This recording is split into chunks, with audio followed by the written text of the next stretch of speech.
Good afternoon, everyone, and welcome back to the Bellevue Bruins Sports Network as we get ready for game number 2 today as part of today's doubleheader, the fourth game of this four-game series between the visiting Dickinson State University Bluehawks and the home team, the Bellevue University Bruins. Well, if you were with us for game number 1 today, a very dramatic ending for that, a two-run, two-out home run by Logan Grant to give the Bruins a 6-5 victory and preserve their record unbeaten against Dickinson State throughout the history of this campaign. Time now to get ready for game number 2. The Bruins are already out on the field, so let's real quickly set the Bruins defensive alignment across the infield. It'll be Aiden Macros at first base. Balas Buckmaster will get the start at second base after delivering a big pinch hit single in the opener. C.J. Townsend, the shortstop. Scott Hansen is at third. Across the outfield, Elijah Tanner is in left field. Jake Lacey is in center. And Anthony Lind is in right. The battery for the Bruins behind the plate. Logan Grant on the mound. Right-hander Gavin Wuschke. Gavin on the season, a 4-win and 2-loss record. A 5.13 earned run average. This is the 10th appearance on the season for Gavin, all of them in the starting role. He's thrown 40 in the third innings, a 28-8 strikeout to walk ratio, 5.13 earned run average, the first man he will face today. For the Bluehawks, the catcher, Cam Erickson, leading it off. First pitch coming in, strike one called. Good start for Wuschke. Gavin, the sophomore out of Regina, Saskatchewan. That one's hit well opposite way by Erickson. Elijah Tanner going back to the wall. Can't make the catch. Crashes into the fence. He's kind of hunched over now in left field. He hit that fence hard. There's nothing really as a protective barrier out there. There's a windscreen, but nothing padded. So Cam Erickson with an opposite field double to start things off for the Bluehawks. Yeah, now Elijah picks himself back up. One of the members of the training staff and head coach Dwayne Monlick's heading out there now to see if he's going to be okay.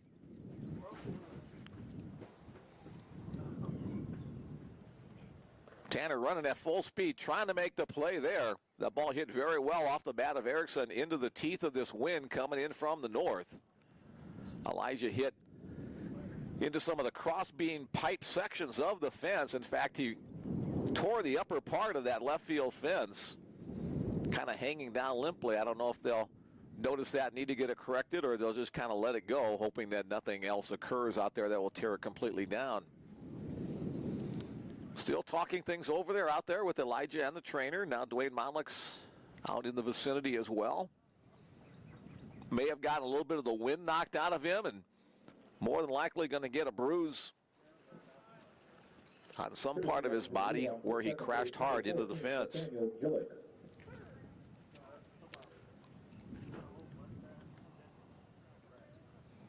So Nathaniel Jellick will come on as the courtesy runner for the catcher, Cam Erickson.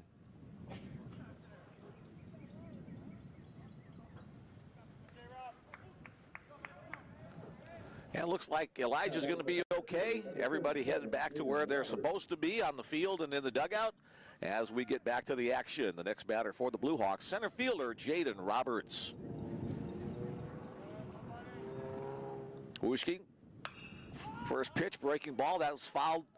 Logan Grant comes back to the screen. Boom, it hits on the top of the press box building, out of play.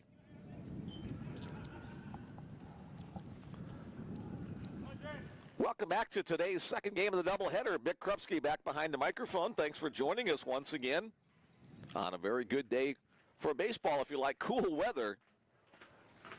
42 degrees.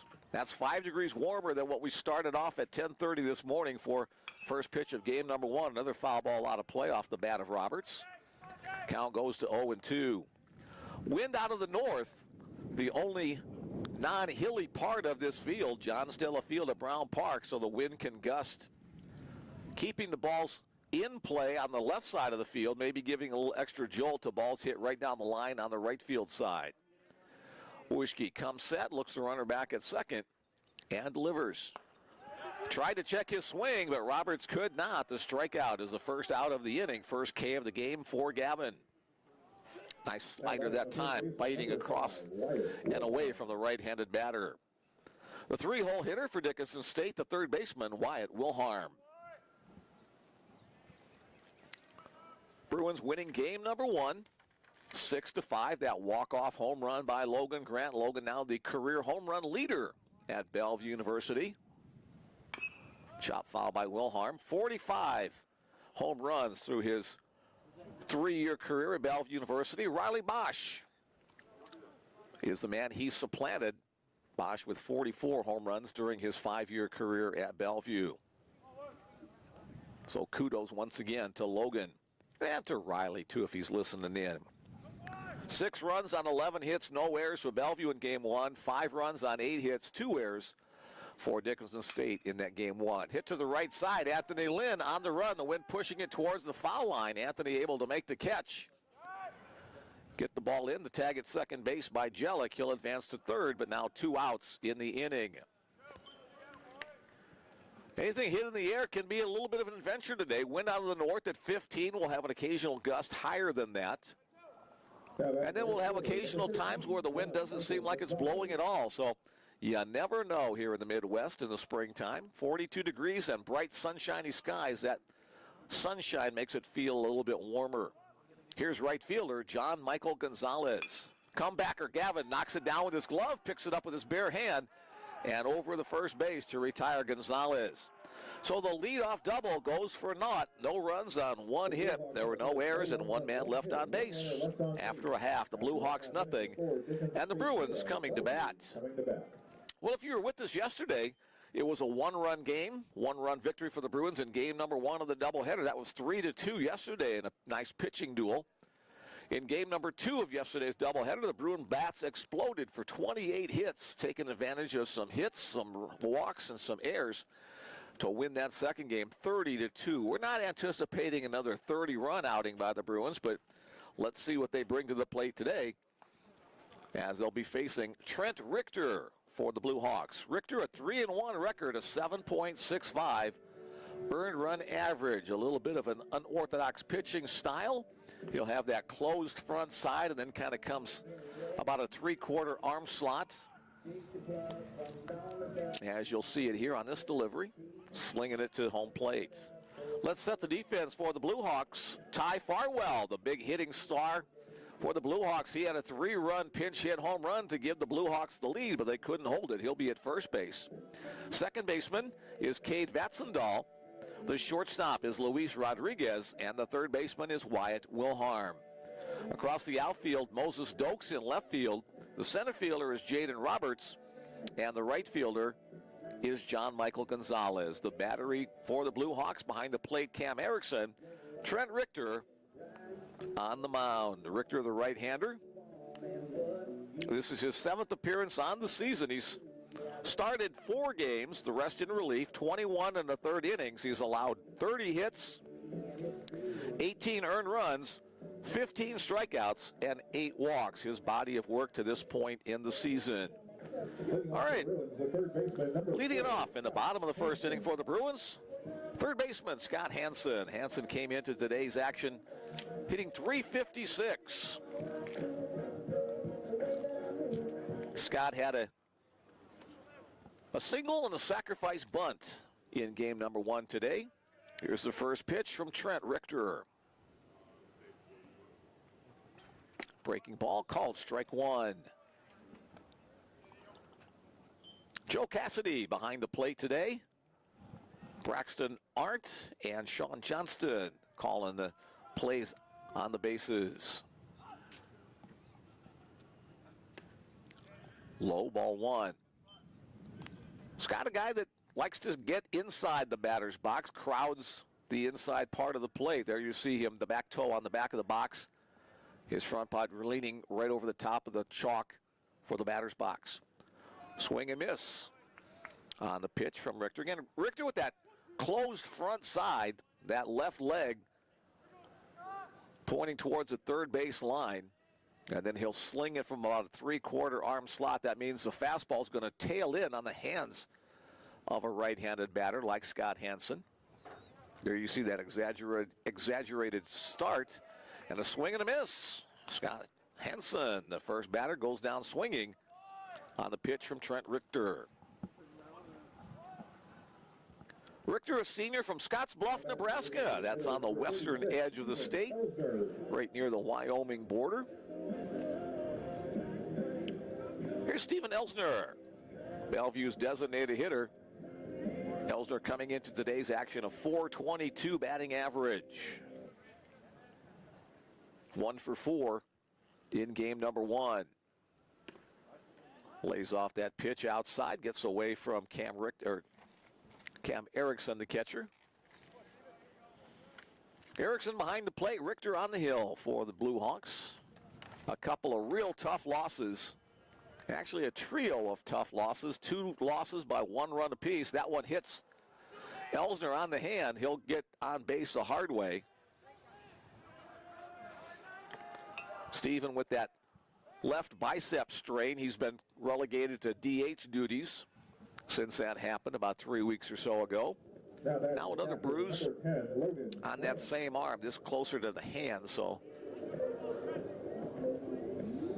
here's a hitting star from game number 1 and a hitting star throughout his 3-year career at Bellevue University. Logan Grant drove a 2-out, 2-run home run over the right field fence for the win in game number 1. Richter misses away. I'm sure they're going to be very cautious with Logan. Logan now with 14 home runs and 40 runs batted in on the season. That's tops on the Bruins squad in both categories. Upstairs, 2-0.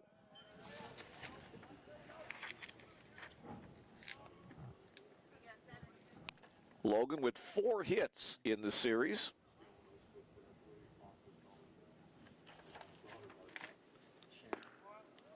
On the outside, Black for the called strike 1. 1-2 the count on the senior from Chestermere, Alberta, Canada.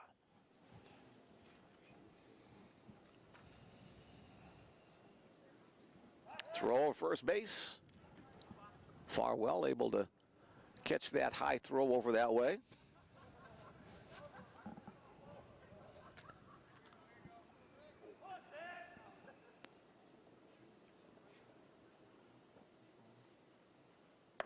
Outside once again. 3-1 the count on the Bruin catcher. Dwayne Malek's running through a series of signs. More than likely nothing on here.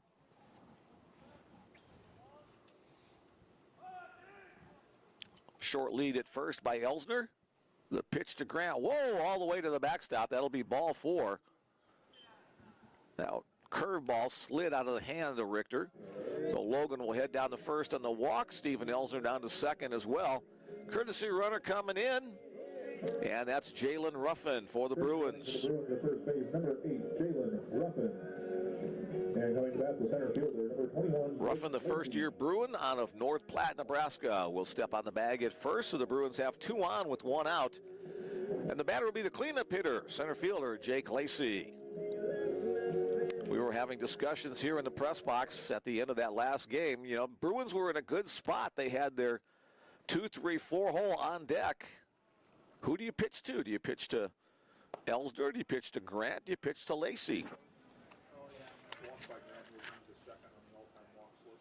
That walk to Logan Grant places him second on the Bellevue career walks list. So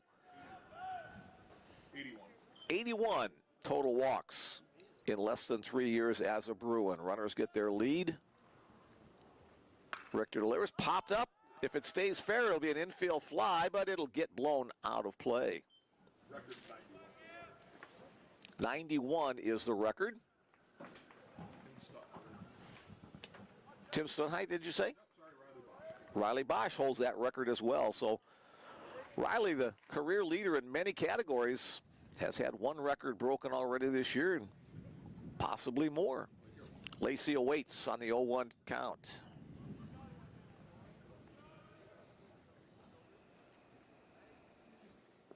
Bounce to the plate.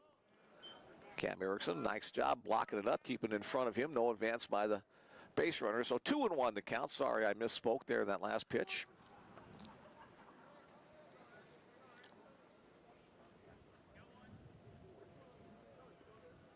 Jake, the Gillette, Wyoming native, ready for the next pitch. Looking for something he can drive to a gap.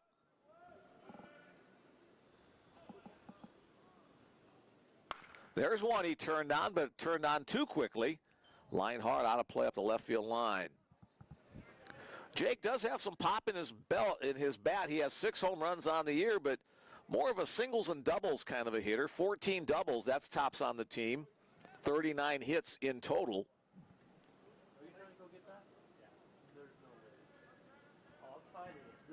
2-2, 2 on, 1 out. Play to second base.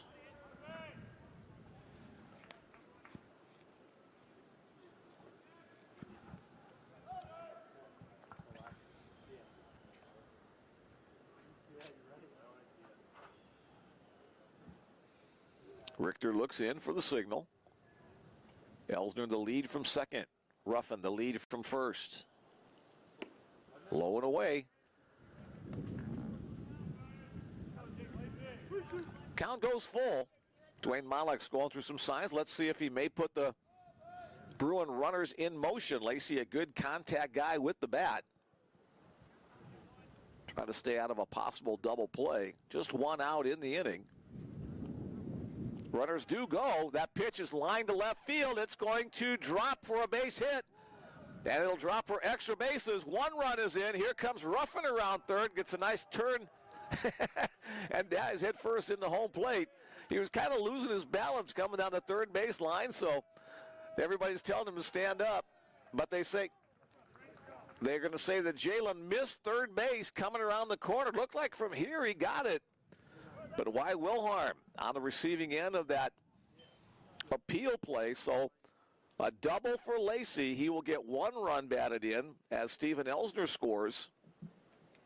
Now batting the left fielder, number 9, Elijah Tanner. And Ruffin out at third for the second out of the inning. Here's Elijah Tanner, the Bruin left fielder.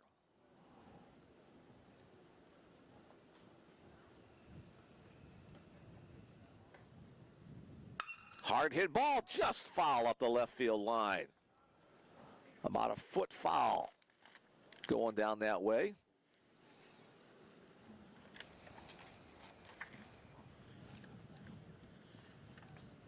So the Bruins will score at least 1 run in 3 of the 4 games in the first inning.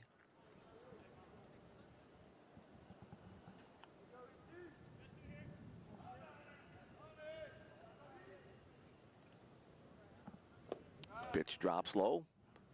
No protest from head coach Dwayne Monlex on that appeal play to third, as he had one of the best views in the house on that, so Ruffin must have just missed it trying to cut that inside corner. 1-1 count on Tanner. 1 on, 2 out. Out of the first inning, Bruins up 1-0. That one's hit hard again down the left field line, this time a little further foul, as Tanner's right on those pitches, but just a little bit ahead on the barrel of the bat. 1-2. Again, that text message number, if you'd like to join us for game number 2, 402-515-7654. That one's hit hard, but right at the shortstop, Rodriguez. Throw off the diamond, and the first baseman Farwell tried to apply the slap tag going by, but good base running there by Elijah Tanner to go to the outside part of the line and avoid the tag. So an E6 on the throw. That allows Jake Lacey to advance to third.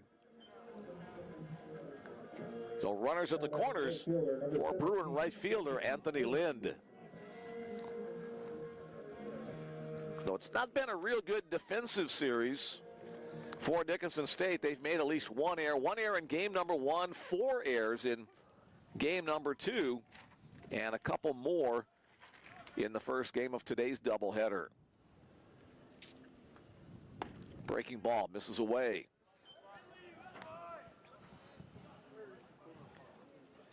Anthony had a couple of hits yesterday. Couple of hits in game number 1. So a 4-hit weekend thus far for Lind. Up and away, throw down to first base. Tanner back in plenty of time. Both base runners using those base running mitts. A black one on the left hand of Tanner, a gold colored one on the hand of Lacey. Usually a sign that the runner likes to go ahead. The throw gets away at first base. On the air, the runner will score. Here comes Tanner all the way around to third base as the ball finally got back into the infield. So E1 on the throw makes it a 2-0 score. And Tanner advancing all the way to third. So Bruins, an earned run and now an unearned run.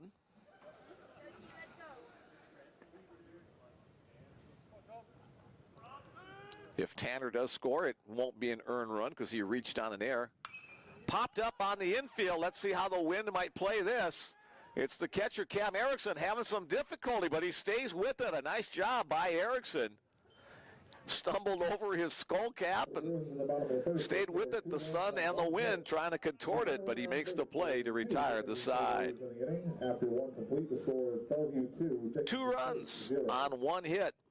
There were 2 errors and 1 left on base after 1 complete. The Bruins 2 and the Blue Hawks nothing. Gavin Wuschke back to the hill for Bellevue as we continue on with this second game. This one, the scheduled 9-inning contest.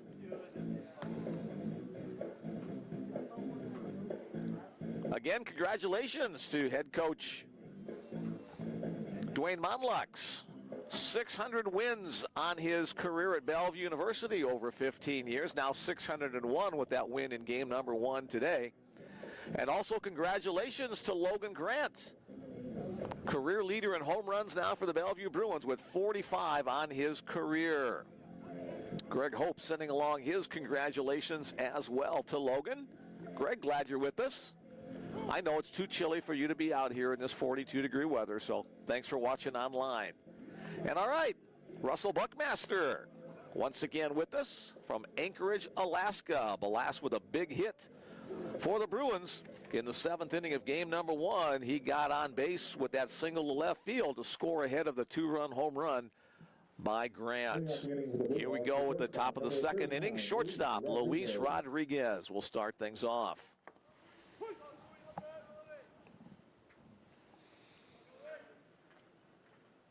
First pitch into right center field for a base hit. Bruin outfielders trying to get to it to cut down extra bases. Anthony Lynn with a backhanded grab out there.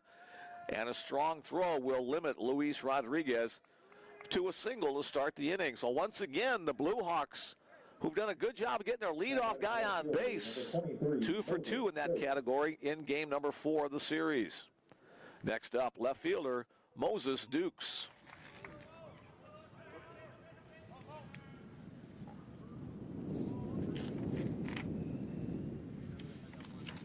You can hear the wind occasionally gusting through our field microphone. Hopefully it's not too distracting. Yesterday the wind was coming out of the southwest, which meant it was blowing out today. Blowing across from left to right. Breaking ball fouled at the plate by Dokes. 0-2 the count.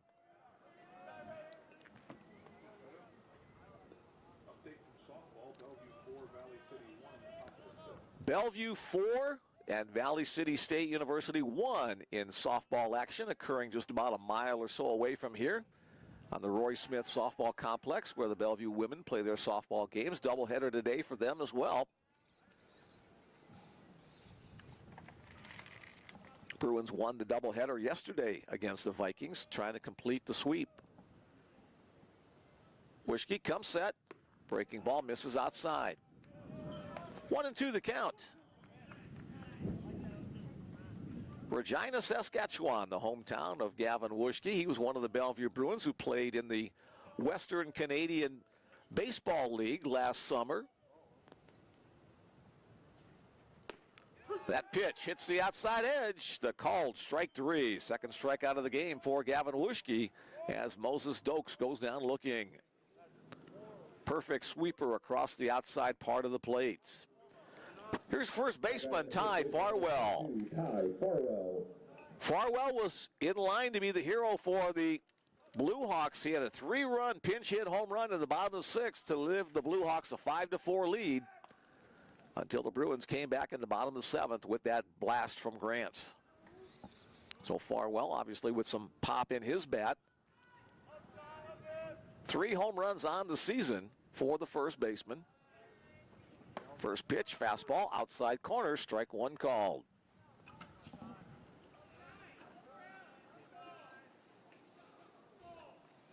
Gavin and Logan are on the winning team in that WCBL baseball league last summer. Close play at first, but not quite.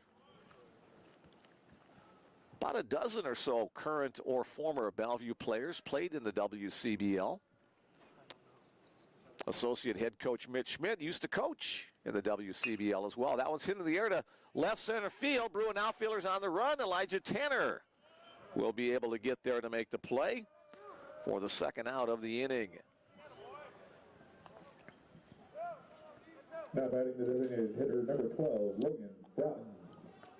Logan Broughton, the next scheduled hitter for the Blue Hawks, the designated hitter.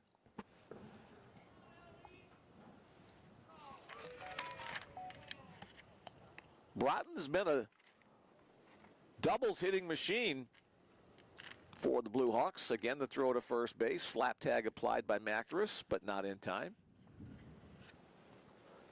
Broughton had a double at game number 1 today. Had a couple of doubles in yesterday's second game of the doubleheader.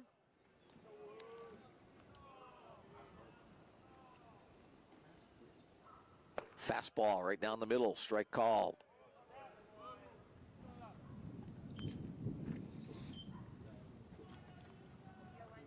Synthetic field, turf field, as you can probably tell from your view at John Stella Field in Brown Park. Breaking ball by Gavin, the slider, a called strike 2.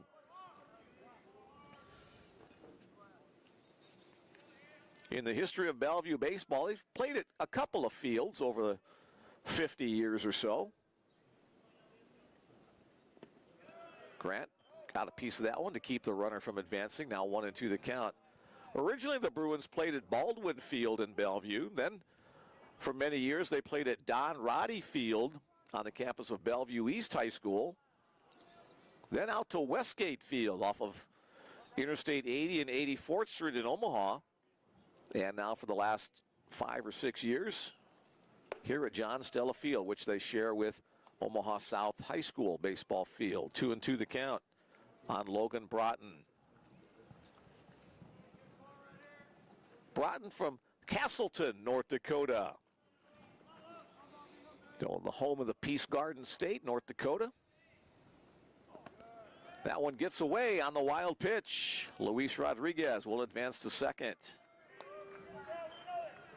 That one kind of short off Grant off the right part of his chest protector. So the count goes full. 1 on and 2 out. We're in the top of the second inning.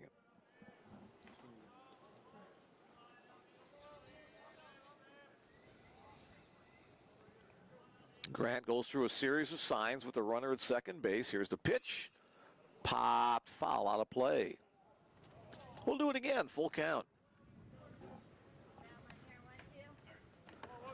We started this morning at 10:30 a.m. It was 37 degrees at that time, a little chilly. A brisk start for today's doubleheader. With the sun out, it makes it feel better, even though the wind is blowing pretty steadily out of the north. Comebacker up the middle. Buckmaster fields it behind the bag. His throw to first is just in time to retire the hustling Logan Broughton. 4-3 on the play. Nice turn out there by Buckmaster. No runs on 1 hit. There were no errors. And 1 man left on base. So the Blue Hawks have stranded a runner in each of the first 2 innings The Bruins 2 and the Blue Hawks nothing.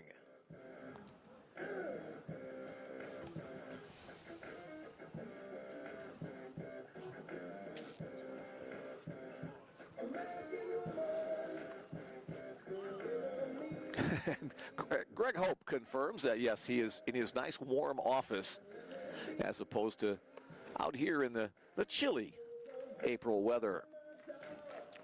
April 7th, my daughter Lauren's birthday today. She turns, sorry for that interruption. We had a nice get-together at the house last night with our 3 kids, our 3 grandchildren, my wife and me, so party at the Krupski's house.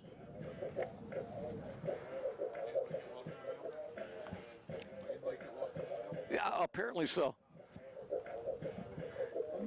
And no, there were no police calls because we were making too much of a noise, so.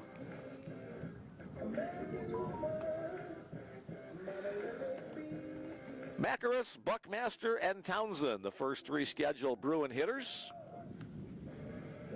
If it were my birthday, Bill, I would have invited you, but next year. Trent Richter back to the mound for the Blue Hawks. Aiden Macarus to lead things off in the bottom of the 2nd inning as the Bruins, owning a 2-0 lead, would like to add to that.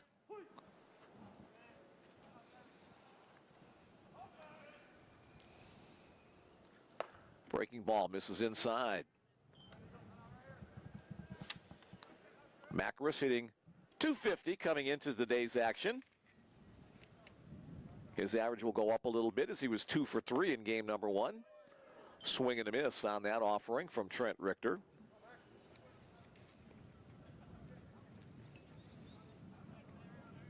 An RBI double and a single and a strikeout for Aiden. That breaking ball catches the top of the zone. 1-2 the count.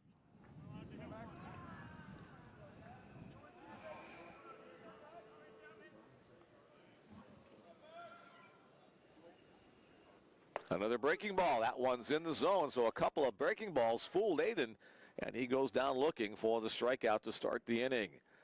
Second strikeout of the game for Trent Richter as the Bruins send second baseman Balas Buckmaster to the plate. Buckmaster with the big pinch hit single in the bottom of the 7th inning to get on base. And following a sacrifice bunt and a strikeout, Logan Grant brought him home with that 2-run home run for the win. Bruins now 22-11 overall, 7-0 in conference play. First pitch swinging, hit it to center field. Jaden Roberts has a beat on it, now having to adjust with the wind. He stays with it to make the catch for the second out of the inning. With the loss, the Blue Hawks dropped to 11-21 on the season. They had won 6 of their last 8 games coming in before losing all 3 of the games in this set. Blue Hawks 3-4 in conference play. Here's shortstop C.J. Townsend.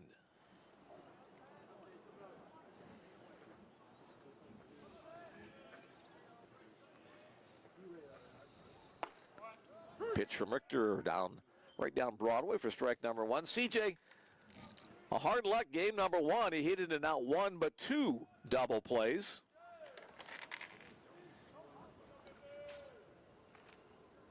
Breaking ball.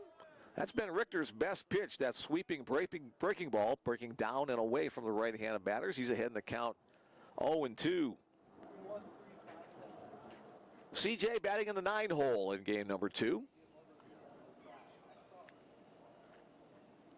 Swing and misses, ball gets away. Erickson able to pick it up with his bare hand and toss it to first to retire C.J. Townsend. 2 strikeouts in the inning, 1, 2, 3 for the Bruin batters. 2 innings complete. The Bruins 2 and the Blue Hawks nothing. A better inning number 2 for Trent Richter and the Blue Hawks than it was in inning number 1. Scheduled 9-inning contest in game number 2, so normally you expect to see a core of pitchers making the appearance. Trent Richter getting the start for the Blue Hawks. Gavin Wuschke the start for the Bellevue Bruins.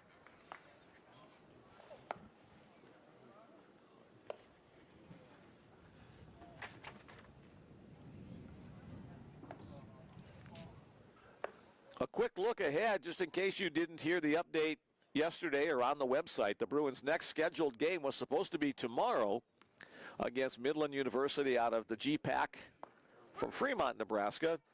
Because this series was pushed back, the Bruins and the Warriors decided to push back their game from Tuesday to Wednesday. So that next game for the Bruins will be Wednesday evening, 7 o'clock. Bellevue University against Midland University. Those two teams played a couple of weeks or so ago in Fremont. It was not a good game for the Bruins. So Bellevue trying to turn the tables on Wednesday evening. Second baseman Cade Vatsendahl will start things off in the top of the third inning for Blue Hawks.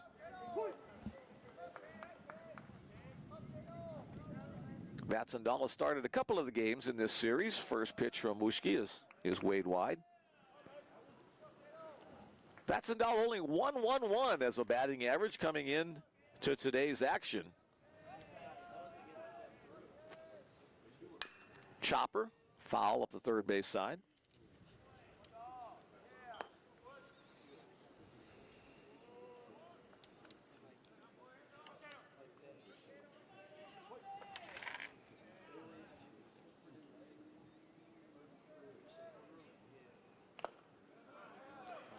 Tipped into the glove of Logan Grant, now 1-2.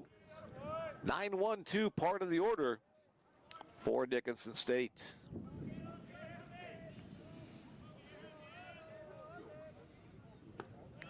Slider misses low and away, 2-2. After today's contest, the Blue Hawks will board the team bus and get ready for a 10-plus hour bus ride back to Dickinson in west central North Dakota. There's a nicely pitched slider from Wuschke. It got Vatsendahl out in front, and the strikeout is the first out of the inning. One strikeout in each of the first three innings for Gavin Wuschke. Now batting the catcher, number 30, Cam Erickson. Second time through the order for the Blue Hawks against Wuschke. Here's the catcher, Cam Erickson.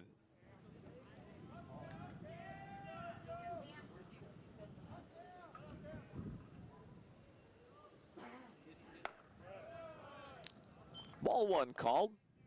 Erickson led off the game with an opposite field double that sent Elijah Tanner crashing into the fence. Elijah none the worse for wear, however. Inside, 2-0.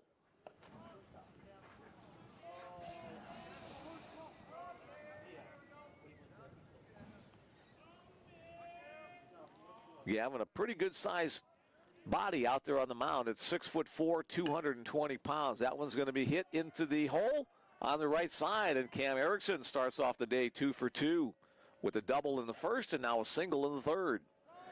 And again, cue the courtesy runner as the catcher comes back in, celebrates a little bit as he heads to the dugout, as Nathaniel Jellick will check back in as the courtesy runner. And coming to bat, the center fielder, number 37, Jaden Roberts. Jaden Roberts next up for the Hawks. Center fielder, a strikeout victim, his first at-bat in this game.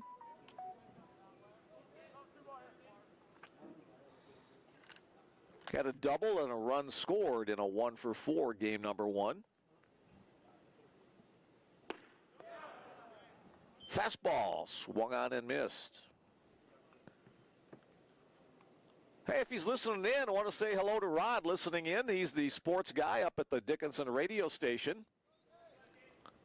He's been there since the dinosaurs roamed the earth, maybe not quite that long. Always good to see him when he comes down to cover baseball. Nice job by Macros there to block up that throw, keep it from squirting out into right field.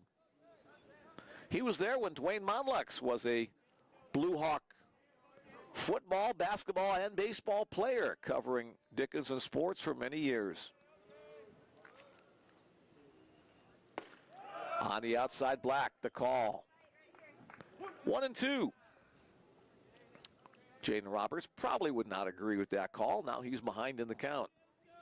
Looked like a pretty good spot, just hitting the edge. Short lead at first. Throw over. Jellick may have been leaning just a little bit, but able to get back in time.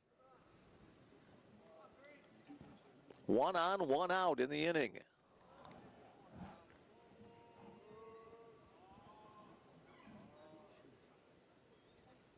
Again, the throw over there. That's the second disengagement. Roberts, a .253 hitter on the season for the Blue Hawks.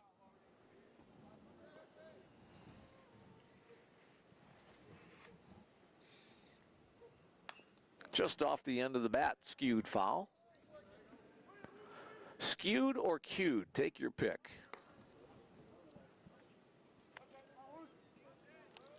Three hits on the game so far for the Hawks, but no runs. They left a runner on in each of the first two innings against Wuschke. Runner goes. Pitch outside. Throw to second base. Is in time. Again, the one-hop throw. Logan Grant picked out by Balas Buckmaster on the stolen base attempt. 2-4 on the out. Second time today, a Blue Hawk attempted base stealer has been thrown out. Logan very quick to come out of that crouch and get the baseball down to second base. Anything but a perfect throw. Angelic might have had the bag. 2-2 pitch hit on the ground. Scott Hansen to his glove hand side across the diamond. And Macaras able to hang on to the base with his toe. 5-3 on the play. No runs on one hit. There were no errors and nobody left on base. 2.5 in the books. 2-0. Bellevue Bruins on top.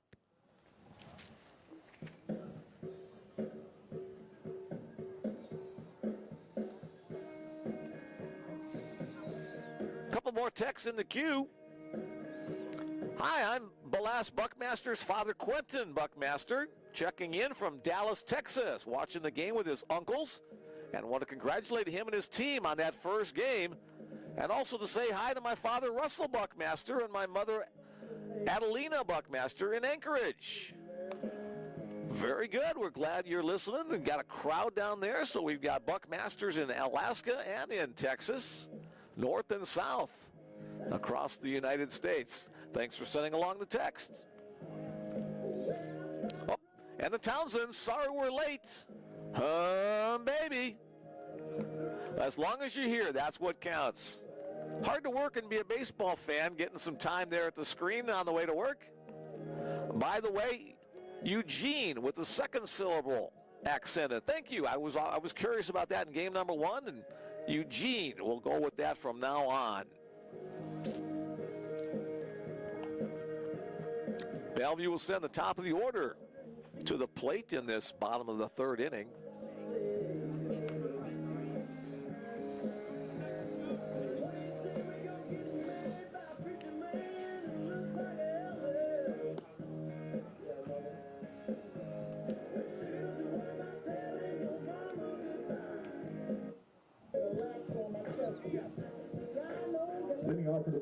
Scott Hansen will start things off for the Bellevue Bruins.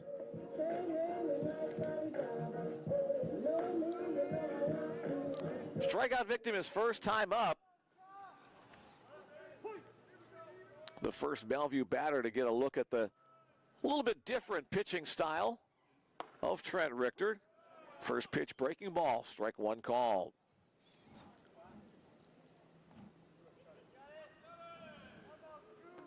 Richter working from the third base side of the rubber. That one gets away, 1-1 to count.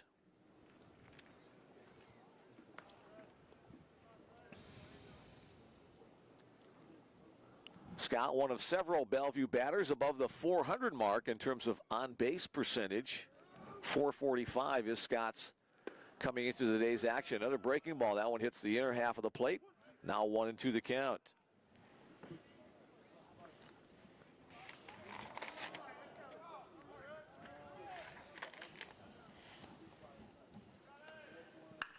That one's hit to center field.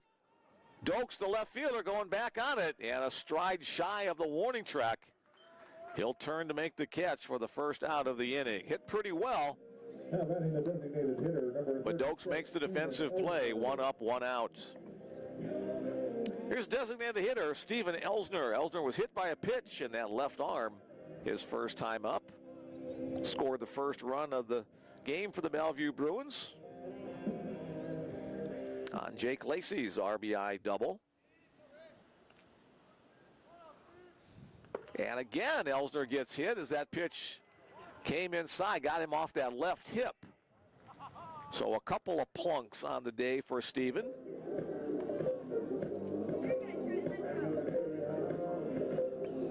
Now batting the catcher, number 10, Logan Grant. Logan Grant steps his way to the left-handed batter's box. Number 10 on his jersey. Walked his first time up as Blue Hawks didn't really want to pitch to him too much.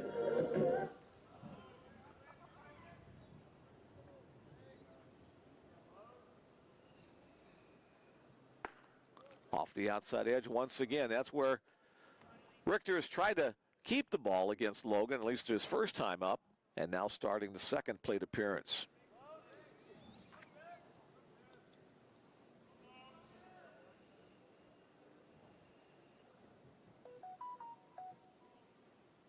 That one's hit into right field for a base hit over the head of the leaping second baseman, Cade Vatsendahl. So Logan Grant continues swinging that hot bat. His base hit puts him on first, advancing to Steven Elsner to second. And again, we'll have the courtesy runner, Jalen Ruffin, popping off the Bellevue bench to run at first base. So 2 out with 1 on.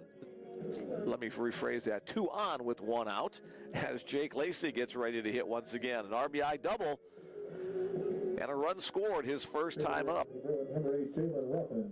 Now batting the center fielder, number 21, Jake Lacey. Jake had a very good day yesterday as well. And he'll take it off the front shoulder. So a couple of hit batters in this inning. That'll load the bases.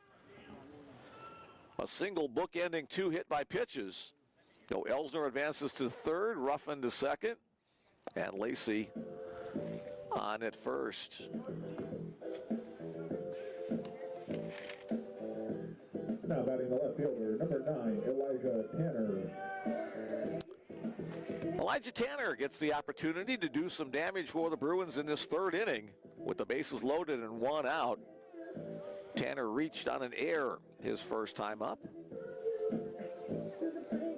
Tanner and Anthony Lynn, the only 2 Bruin players to play the entire game in yesterday's second game blowout, 30-2. They each got 7 at-bats on the game. Infield comes in. That's hit. And off the shortstop glove, that'll be ruled an infield single. Here comes Ruffin rounding third base. This time he was sure to touch it, and he'll step up. A good attempt by Luis Rodriguez to get to it. It deflected off his glove, however, instead of staying in it. And the Bruins double their lead to 4-0. Tanner will get credit. Right fielder, number 17, Anthony Lynn. 2 runs batted in on that, correct? Just checking with Bill once again. He's the baseball god in the press box. How's that for a new job title? Elsner and Ruffin scoring on the play. Bunt up the third base line, perfectly put down. Withholm across first. Not in time. And Anthony Lynn beats out the infield single on the bunt. That'll load the bases once again. So Lacey now at third, Tanner at second, Lynn at first, and the batter is Aiden Macaris.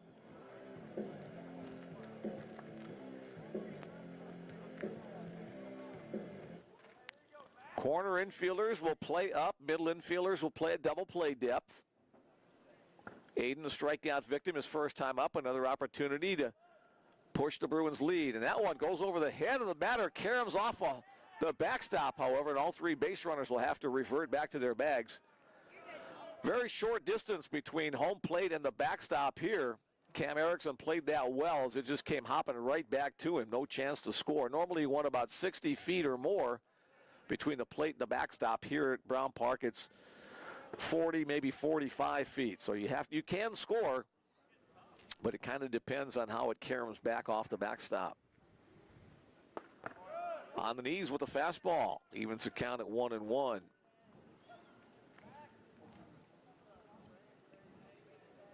Good speed on the bases for the Bruins. If Macaris can hit something to a gap, an opportunity to play plate 3. Richter comes set, now delivers. Swing and a miss on the sweeping breaking ball.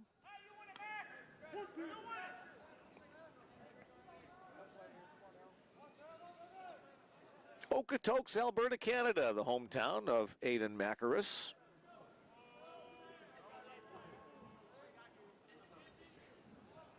Trying to protect the plate here.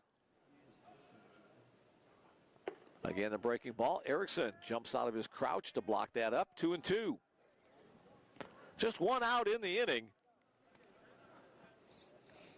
After the line out to start the inning, 4 consecutive Bruins have reached.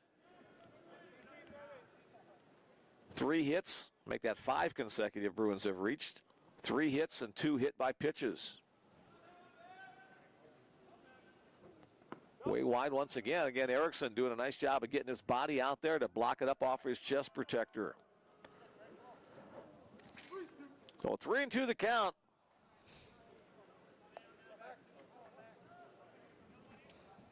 Bruins at every base. No action in the Dickinson State bullpen at this point. They would like to see Richter try to get deep into this game. And that's a foul ball off the catcher, Cam Erickson. That one stung him. He's down on his back at home plate. He's going to need a minute or maybe 2.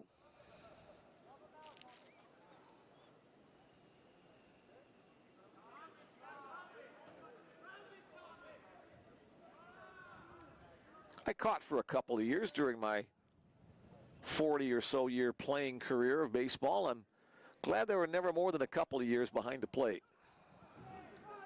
Always preferred middle infield. Only position I really didn't play much was first base over the years. And Erickson will bounce him around a little bit. Looks like he's going to be okay. Catchers are quite the sturdy lot, I must say.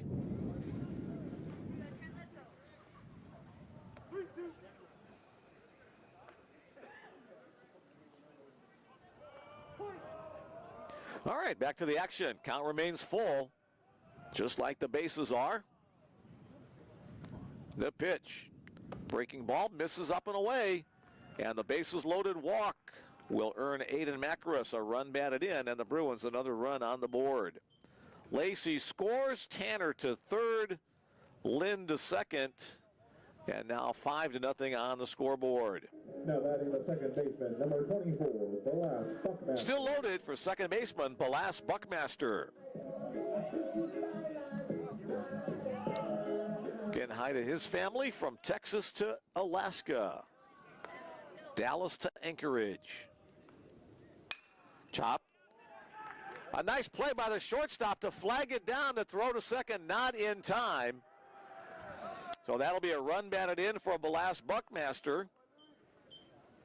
As Elijah Tanner scores on the play, Anthony Lynn now to third. Aiden Macaris, good hustle to get to second base and head to the throw. Luis Rodriguez threw the dive but couldn't right himself to throw it in time. So another hit for the Bruins offense as C.J. Townsend will step in, the 9th batter of the inning for the Bellevue Bruins. To third. Home plate for 1. And to first base in time for the 3rd time today. C.J. Townsend hits into a double play. This time it was 5-2-3 to retire the side.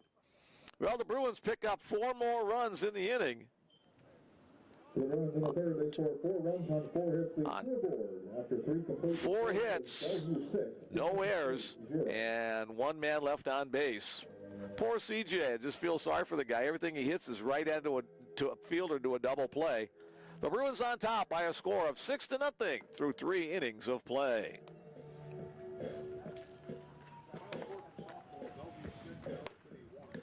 Final score from women's softball, Bellevue University 6, Valley City State University 1. So the Bruins pick up another conference victory. They've won their first 3 games of the 4-game softball series against the Vikings. Looking for the sweep with one more game to go.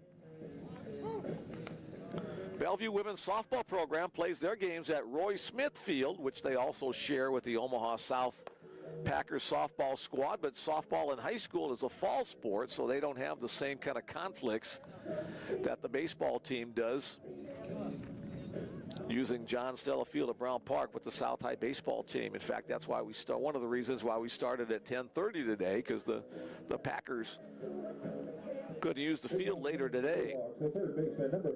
Top of the 4th inning, third baseman Wyatt Wilharm. Wilharm started that double play. He's up for the second time in this one. Flew out to right his first time up. That one gets through the hole on the left side of the infield, so Wyatt Wilharm starts off the inning with the base hit. His first hit of today, 1 for 6 on this Monday. That'll bring up the 4-hole hitter, the leading hitter for the Blue Hawks on the season, John Michael Gonzalez, the right fielder.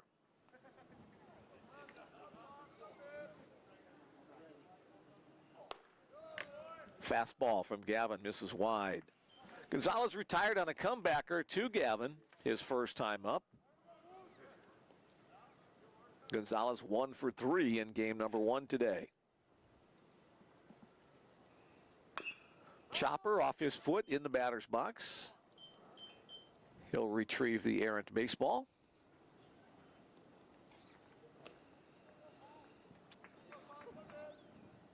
One ball, one strike to count.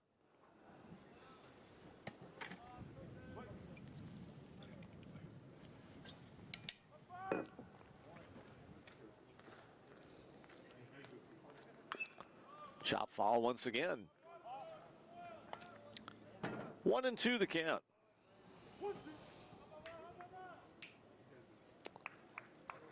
Gonzalez out of Tucson, Arizona.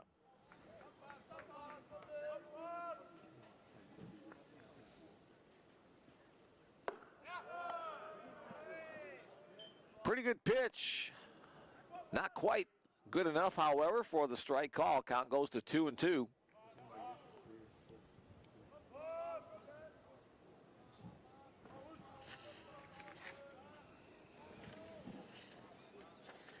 Short lead at first.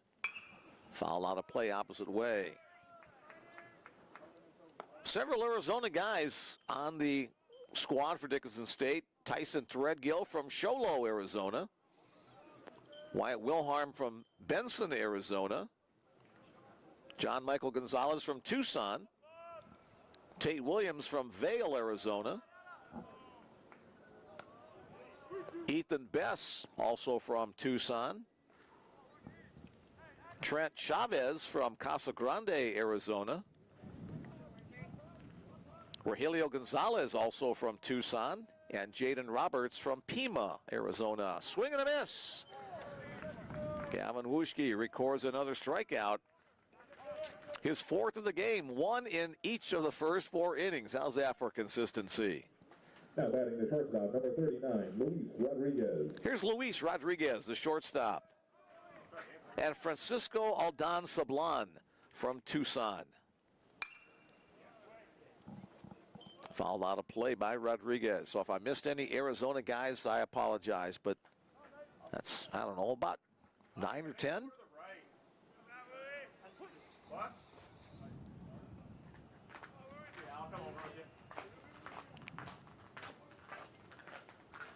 Fastball, outside corner, strike called. And speaking of Omaha South High School, some of their players strolling into the park. They're going to get some batting practice ahead of their contest today. Wuschke comes set right about the belt. Breaking ball blocked up by Logan.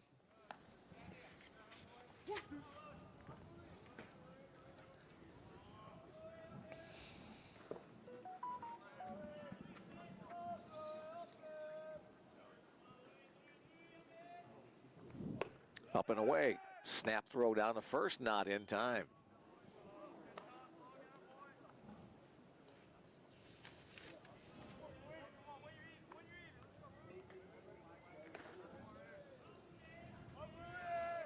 team's roster representing a geography lesson across the Western Hemisphere. 3-2 down the count on Luis Rodriguez.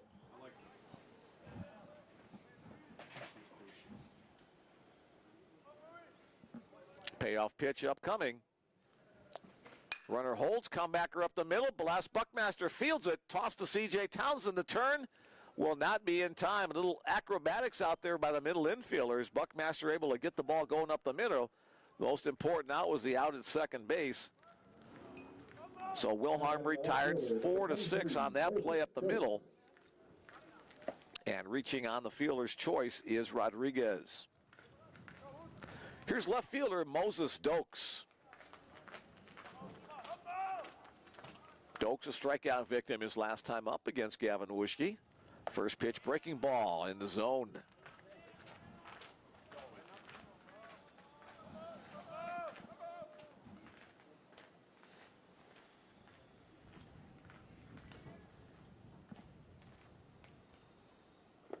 Swing and a miss on the breaking ball once again from Gavin.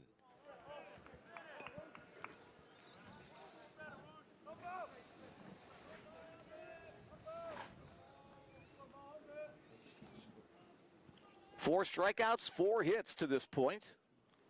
And make that 5 strikeouts as Dokes goes down swinging. No runs on 1 hit. There were no errors and 1 man left on base. So Dickinson State has had some base runners, but they haven't been able to score any of them as of yet. 6-0 our score. The Bellevue Bruins on top. Again, in the 9-run scheduled games, 10-run rule comes into effect after 7 innings, and it looks like we'll have a pitching change for Dickinson State. On the hill now, Noah Aliff, number 8, Noah Aliff.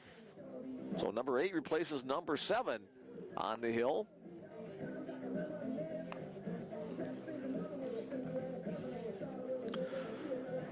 Noah Aliff, a junior out of Centralia, Washington. He'll get the nod on the hill.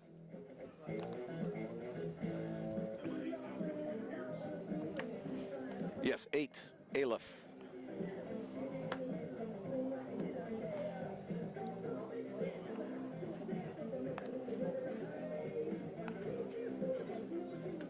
I think that's the only changes that we have. Number 8, Noah Aliff.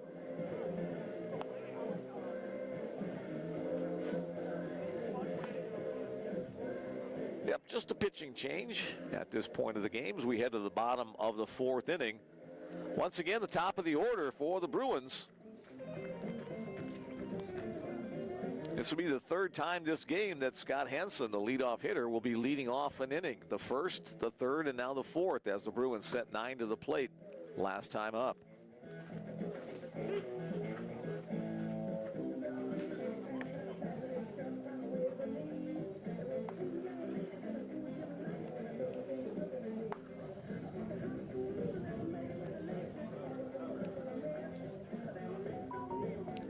Cheering on Mr. Buckmaster from here in Bellevue as well. Not sure who that's from, but we've got the Buckmaster fan club all over the country. The Montana McMahons cheering on the Bruins today. See you soon this weekend for Senior Weekend. That's always a fun festivity on the second day of that doubleheader. The opponent this year will be Mayville State. First pitch from the new pitcher, Noah Aliff, bounces for ball 1.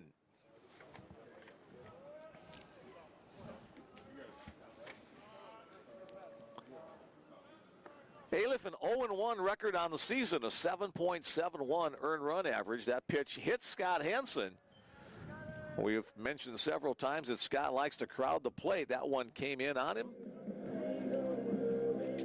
As the 3rd hit batter for the Bruins today. Here's Steven Elsner. He was hit each of the first 2 times he was up, so he's hoping for something that's away from his body this time up. Each time he was hit, he reached and scored. 6-0 our score. 6 runs on only 5 hits for the Bruins. Elsner has a big swing there, fouls it opposite way.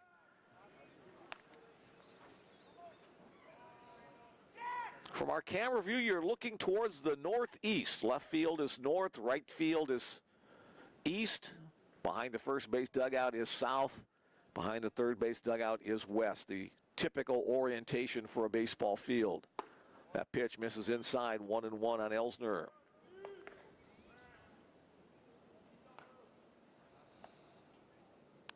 The long look to head coach Dwayne Modlux. Stevens back in. Hansen with the lead at first. He'll go diving back to the bag.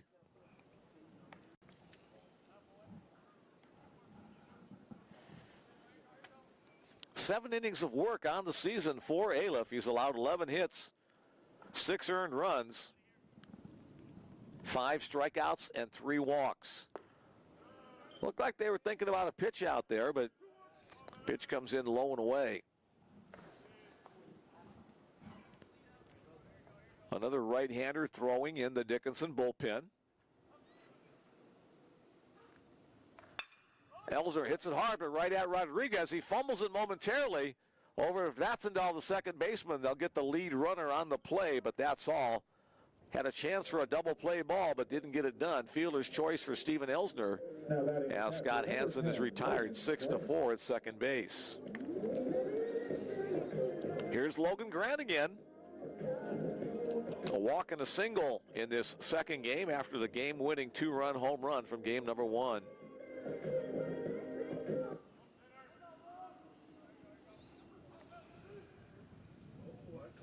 Down low.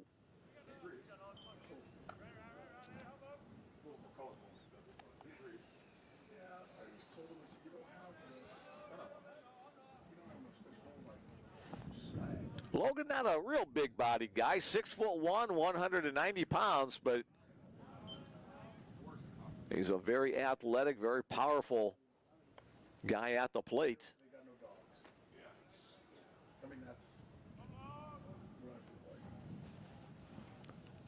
Started his college career at Bismarck State, played a couple of years there. Now his third year as a Bellevue Bruin. Up and away.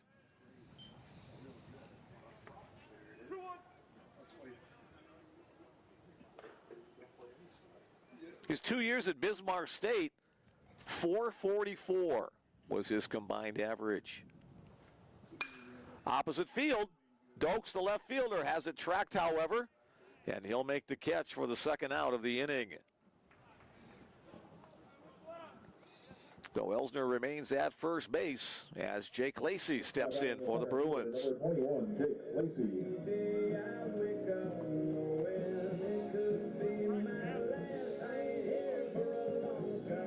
Little Texas two-step music for us there in the background. Takes me back to my college days in San Antonio. First pitch breaking ball from Richter, low and away.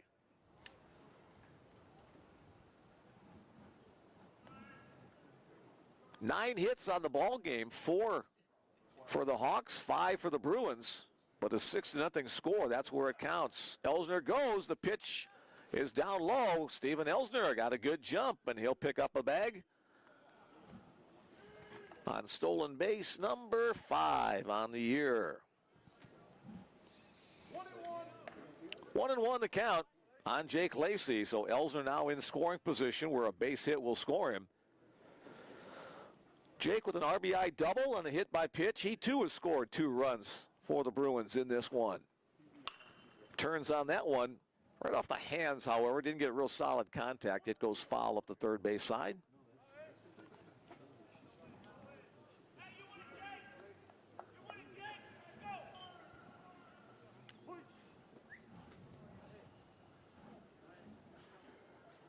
Whole crew of seniors will be honored next weekend on Senior Day weekend.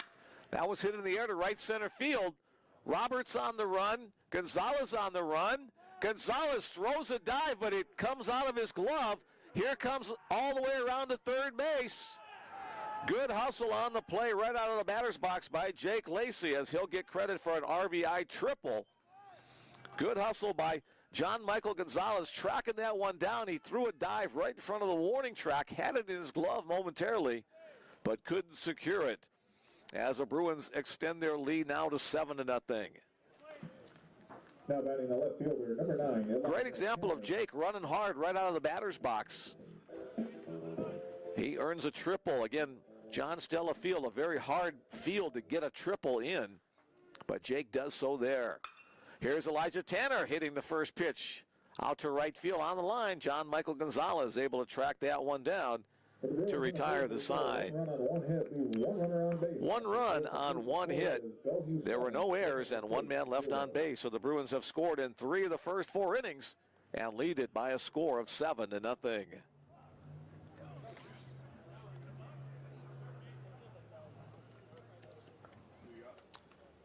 7 runs on 6 hits, no errors for the Bellevue Bruins. No runs on 4 hits and 2 errors for the Dickinson State Blue Hawks through the first 4 complete innings of today's game. Gavin Wuschke back to the mound for the Bruins, enjoying that 7-run cushion.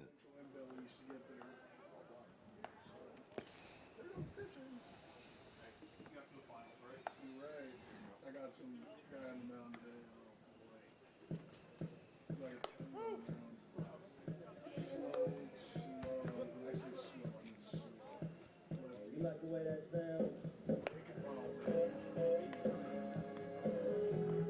I might play 7, 8, 9 part of the lineup for the Blue Hawks.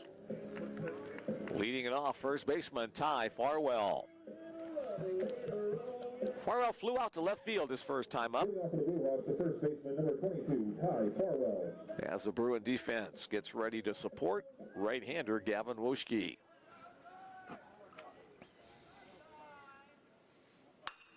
First pitch swinging, that's going to drop in right field for a base hit. Anthony Lind gets to it over near the foul line.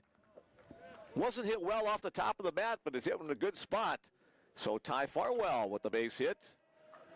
The 5th hit of the game for the Blue Hawks. Here's the DH, Logan Broughton.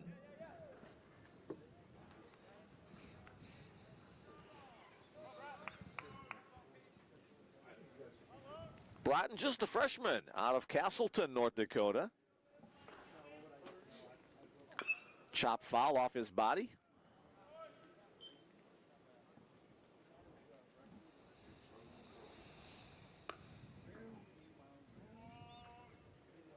Michael now, the second-year head coach for Dickinson State, goes through a series of signs. Not a whole lot you can really put on here, trailing by 7 runs.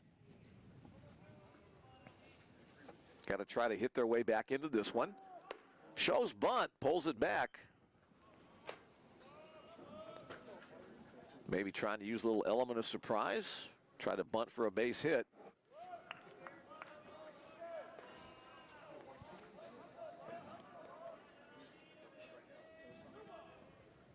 Wuschke set at the belt, throw over to first base. Farwell back.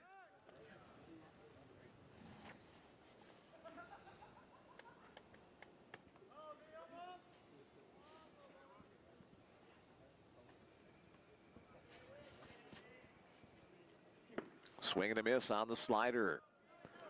Wind continues to blow. We started the game as pretty much coming in straight from left field. Now it's more out of the northwest, so it's going more from the left field corner to the right field corner. We've seen several fly balls influenced by the wind today. Here's the 1-2 pitch. Another breaking ball winds up right down the middle of the zone. That fooled Broughton. He goes down looking for the strikeout. Now 1, 2, 3, 4, 5, 6 strikeouts for Gavin Wuschke. Yes, I can count to 6. Here's second baseman Cade Vatsendahl.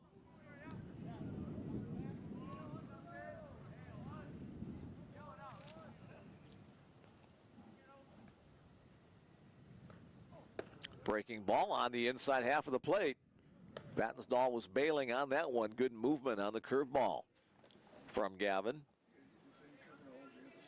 Strikeout victim his first time up.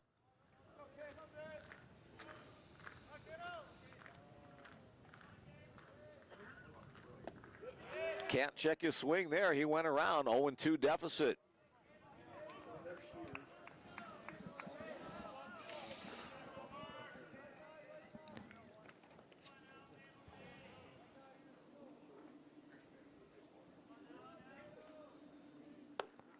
Try to get him to chase. It goes way wide. Now 1-2 the count. Top of the order awaits on deck in the person of Cam Erickson. Erickson a perfect 2 for 2 in this one, a double and a single. Strike 3 call, outer half. So back-to-back strikeouts looking for pitcher Gavin Wuschke. So now 7 Ks. Cam Erickson trying to keep the inning alive. The Blue Hawk catcher makes a little sign of something with the end of his back before stepping into the batter's box.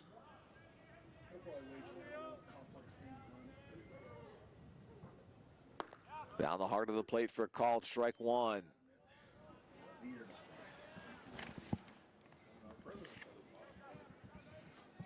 Gavin does not have a complete game on the season. This is his 10th start of the year. Grant blocks it up. Now a throw behind the runner. Back in time. Farwell thought about trying to advance on that pitch in the dirt, but Logan got it quickly, and Farwell had to dive back. Shakes a few of the pebbles out of his pants, and he's ready to go once again. 1-1 the count. Upstairs on the breaking ball.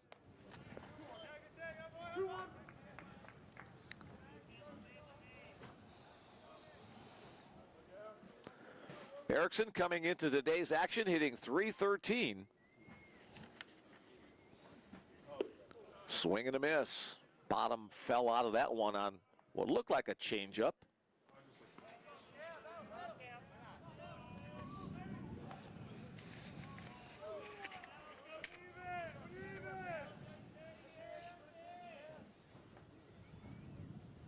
Runner goes. Fouled out of play, or fouled to the net, excuse me.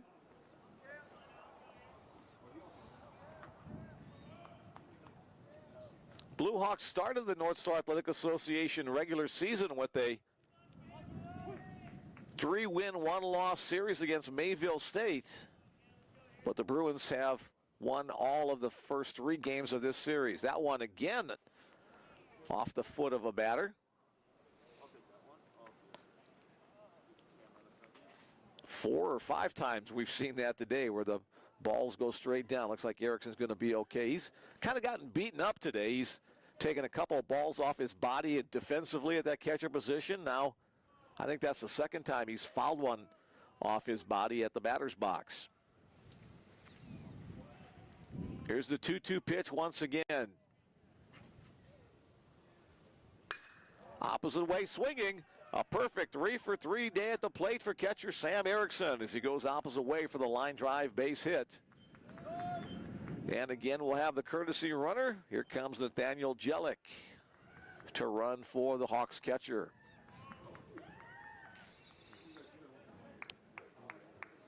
So the catchers for both teams have had a pretty exciting day. As the inning continues now with runners at first and second and 2 away for center fielder Jaden Roberts. Roberts a couple of hits at game number 1 of the series, but nothing since. Swings and misses. Excuse me, he did have a double at game 1 today. Excuse me. Tardy on that pitch from Gavin Wuschke.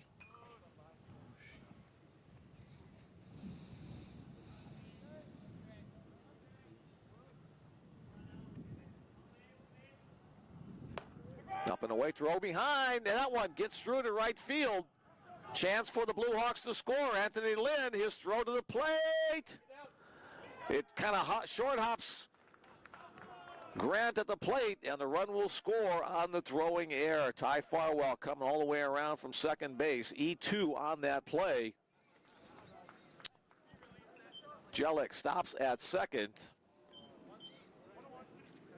So the Blue Hawks are on the board, but still trail 7-1. Only the second error of the series against Bellevue. If Grant's throw would have been on the bag, they probably would have got the man picked off, but it sailed and out into right field. 1 ball, 2 strikes to count on center fielder Jaden Roberts.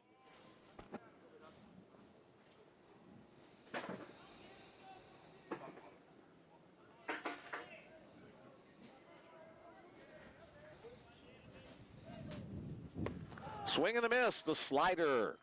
Located down and away, the strikeout. All 3 outs in the inning come via the strikeout for pitcher Gavin Wuschke. With 5 innings now, Wuschke qualifies for the win if the Bruins can hang on and win this one.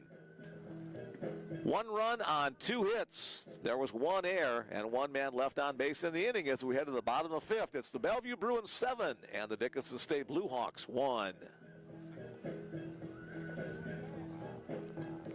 And a new pitcher coming on for the Blue Hawks in the bottom of the 5th inning. It will be number 29. Where'd my sheet go? Or is that 9 or 5? 29? Now on the pitch for Dickinson State, number 29. Anthony Hansen. Number 29 comes on.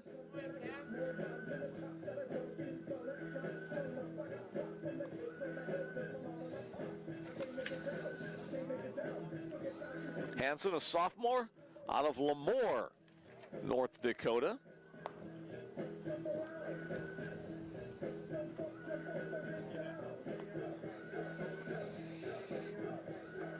Hansen has the lowest earned run average of any of the Blue Hawk pitchers, only a 2.16 earned run average in 8 1/3 innings of work.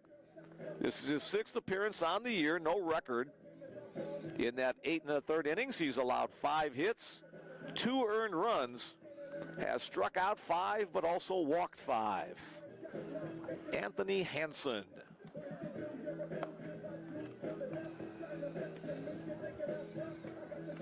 Anthony Lind. So a battle of the Anthonys to start off the bottom of the 5th inning.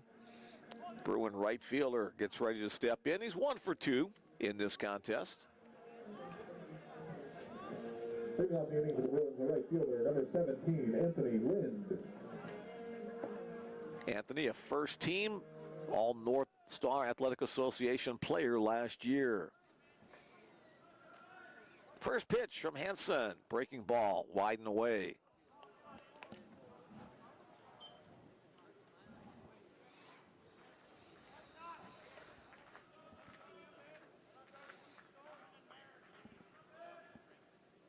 Again off the outside edge, 2-0.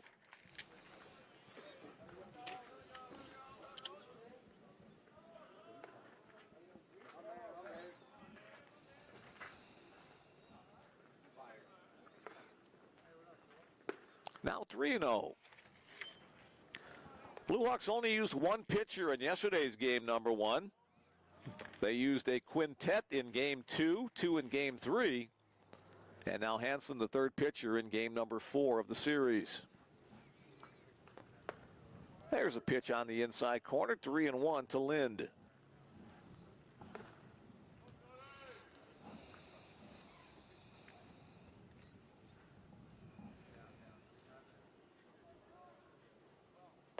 Breaking ball catches the inner half. Count goes full on the Bruin right fielder out of Omaha Central High School.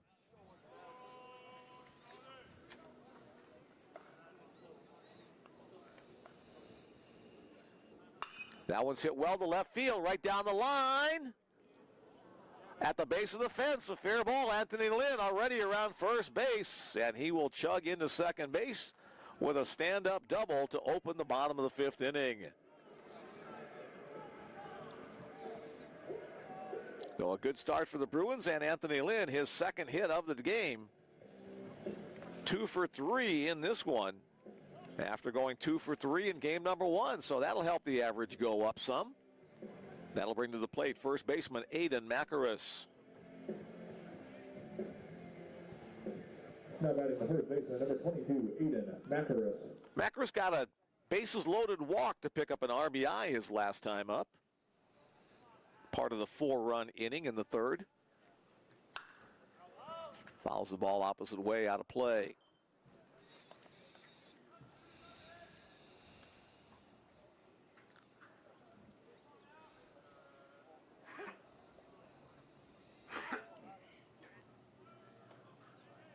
Final year in the North Star Athletic Association.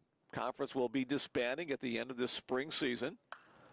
Popped up and over the top of the press box, out of play.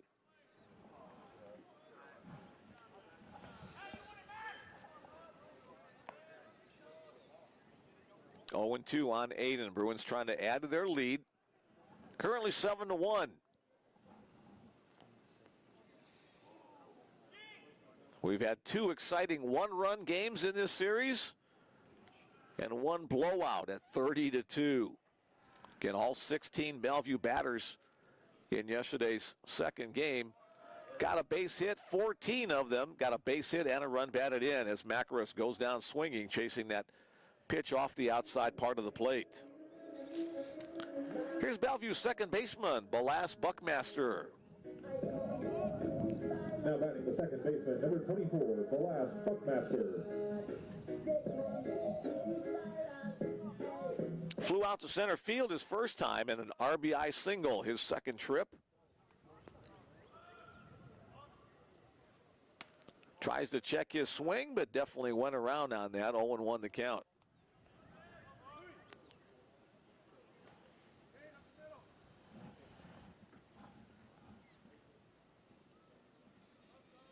Balas listed at 5'9", 195 pounds, so a solidly built young man.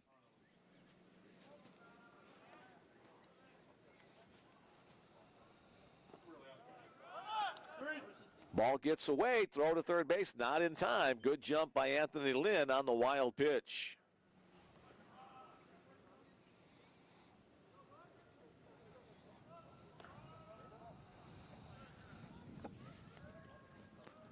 Let's see how the infield plays it with the runner at third and just 1 out in the inning. First baseman Farwell playing in. Everybody else pretty much standing pat, their normal positions. Second baseman Vatnsdahl shading up the middle. That one off the end of the bat and foul.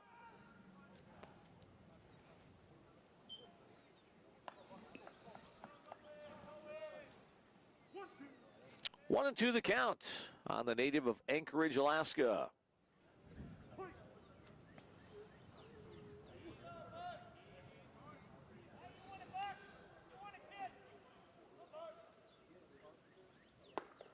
Gets out of the way of that one, tight.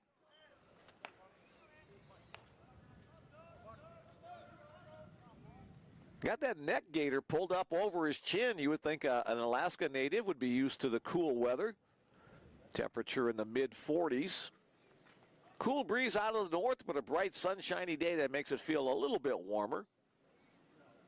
Lays off that pitch, gets away from the catcher. Lind not able to advance on that. Again, the short backstop area comes into play. Full count on Buckmaster as he'll step back in momentarily.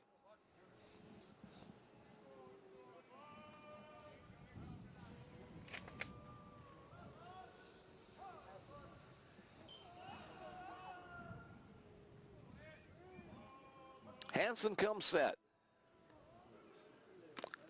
And foul tipped into the catcher's glove. The strikeout is the second out of the inning. Back-to-back Ks for Anthony Hansen. Anthony Lynn still at third base. And C.J. Townsend steps to the plate. Well, the good thing here, C.J. can't hit into a double play. 3 of the last 4 times he's been up, he's hit into a double play. I'm sure he doesn't think it's very funny at all. Trying to drive the run home from third. First pitch upstairs, ball 1.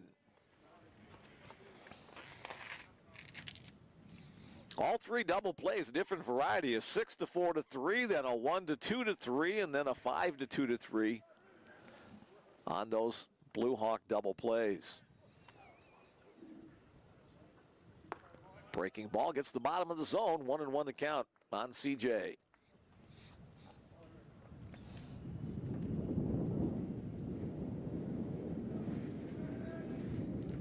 From Eugene, Oregon. I learned how to correctly pronounce that name today. Off the end of the bat, foul out of play. Count goes to 1-2.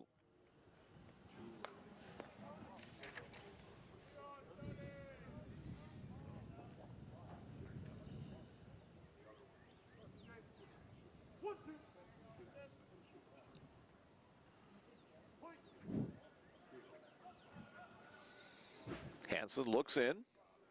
Now gets the signal. Down low, Erickson with another block.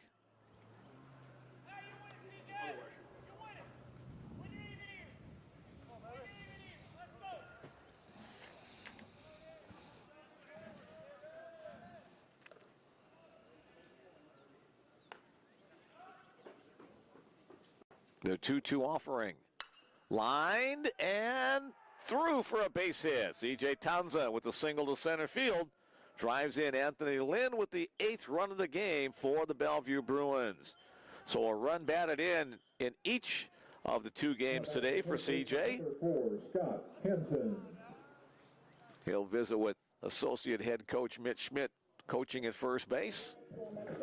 It's kind of the nature of baseball, you know. You got to keep battling. You hit into a double play, well, then you get a base hit RBI.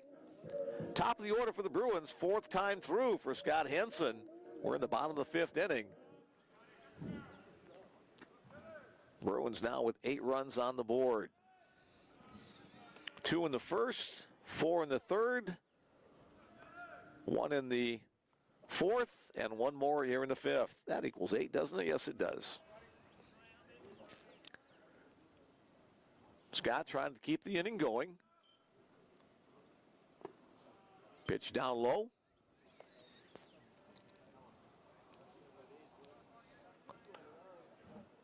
Two and 0 the count. This might be a good pitch to put CJ in motion. With a 2-0 count, you know, Hansen's going to be trying to be somewhere right around the zone. CJ, 1 for it past the cutout over at first base. Doesn't go. Pitch hits the top of the zone. Now 2-1 the count.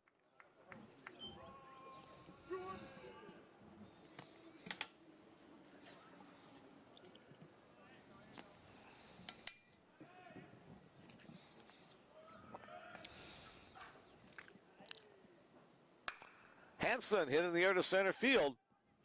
Center fielder Jaden Roberts now comes in a couple of steps as the wind pushes it closer back in. And the side is retired on the catch. The Bellevue Bruins pick up 1 run on 2 hits. No errors and 1 man left on base. 5 complete in the books. The Bellevue Bruins lead it by a score of 8-1 over the visiting Blue Hawks of Dickinson State University. Gavin Wuschke heads back out onto the mound for his 6th inning of work. You have a pitch count when you get a minute for?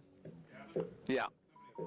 73 pitches, so right about on par if you average about 12 to 15 pitches per inning. Gavin, a power pitcher, so he does have a lot of strikeouts, which means he does throw a lot of pitches.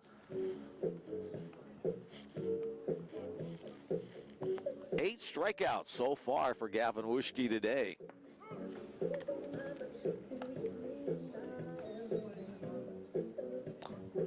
Bill Mullen's favorite song on the PA. Okay, maybe not. Looks like softball has started their game number 2. No score yet, just started. Bellevue women taking on the Valley City State University women. Wyatt Wilharm will start things off in the top of the 6th inning. The third baseman, 1 for 2. First pitch swing, again, foul off his foot, and that got a piece of Logan Grant as well. A double banger off the toes of the batter and the catcher. And Logan's going to do a little hobbling for a while. That one got right off the toe of his right foot, maybe left. I'm not quite yet. Left foot as he's reaching down to get that. You've got that shin guard protecting the shin. There's a flap that protects the top part of your foot, but the front part and the inside part of your feet not very well protected. Here's the 1-1 count. Wilharm takes that slider for a strike call. 1-2.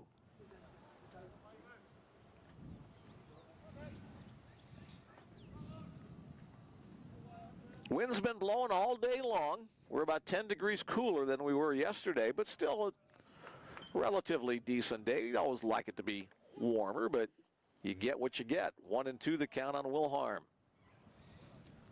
Officially 46 degrees. in the greater Omaha area. Breaking ball just misses up high, so a full count. Excuse me, 2-2 the count. Wyatt Wilharm trying to get something started for the Blue Hawks in this top of the 6th inning. Foul out of play.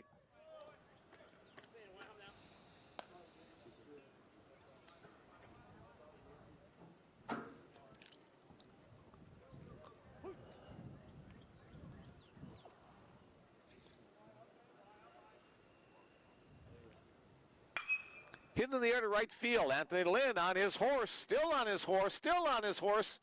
And he will run out of room as Wyatt Wilharm gets that one just over the right field fence at about 330 feet or so for the solo home run to make our score 7-2. So Wilharm heads around the bases for Wyatt. That is home run number 3 on the season. Didn't he have one yesterday too? Yes, a solo home run in the 30-2 rout for the Bruins yesterday. So 2 home run series for Wyatt Wilharm. Next up is John Michael Gonzalez.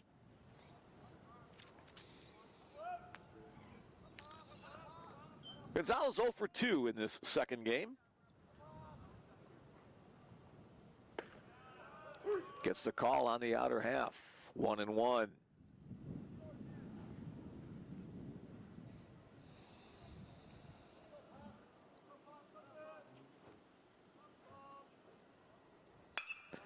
Hit well to right center field. Jake Lacey on his horse. Did he grab it? Yes, he did. Jake Lacey with a highlight reel catch, throwing a dive to his glove hand side and spearing the ball just at about ankle height to rob extra bases from John Michael Gonzalez. Now batting the shortstop, number 39. With the way the wind is blowing, it kept pushing it away from Jake, but he used his speed and his reach to make the play. Here's the shortstop, Luis Rodriguez, hit into a fielder's choice his last time up on a 1 for 2 day.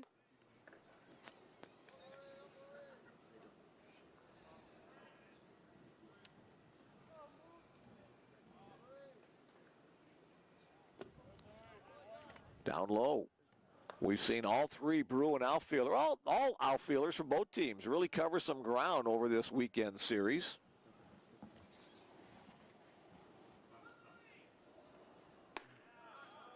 Outside corner gets the call. 2-1.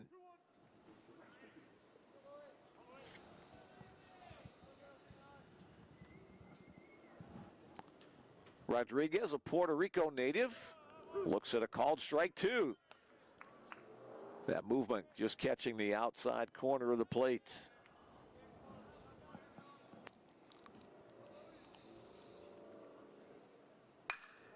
Reached out on the line. Balas Buckmaster is there to handle it for the second out of the inning.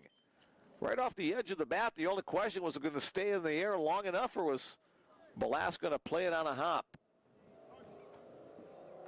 And now head coach Michael Dahl comes in to talk to the home plate umpire. Looks like we're going to have a pinch hitter here, guys. Number 3, Tyson Threadgill will hit for Moses Dokes. Tyson Threadgill.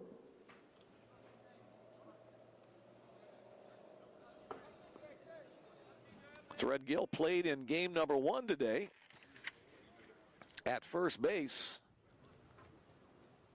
2 walks and a strikeout, his body of work in that one. Ty Farwell getting the nod at first base in game number 2. We'll see if Dokes will re-enter. First pitch swinging to left field, charging in. Elijah Tanner sees it and gloves it and retires aside. A trio of balls in the air to center, to second, and to left field after the solo home run. 1 run on 1 hit. No errors, nobody left on base after the Wilharm home run. Our score now, the Bellevue Bruins 8 and the Dickinson State Blue Hawks 2.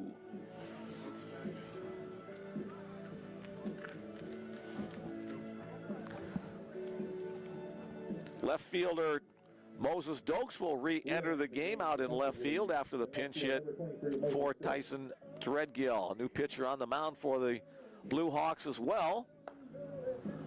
Coming into the game, number 24, Carlos Molina Jr. Fourth pitcher of this game for Dickinson State, Carlos Molina Jr. Molina, a senior out of Tucson, Arizona, will come on to work in the bottom of the sixth inning.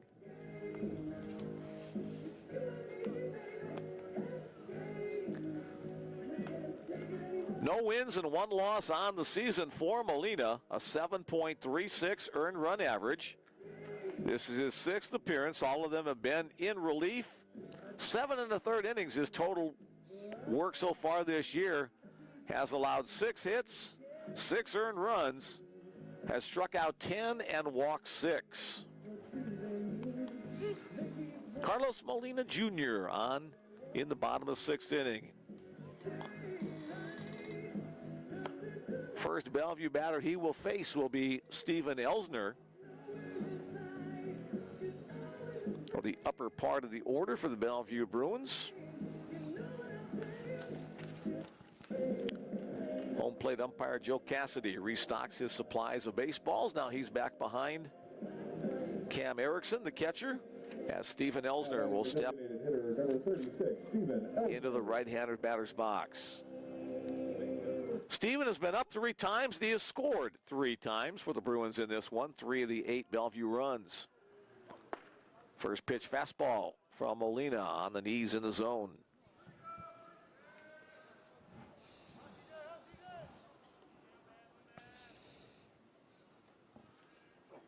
Another fastball, this time it stays downstairs.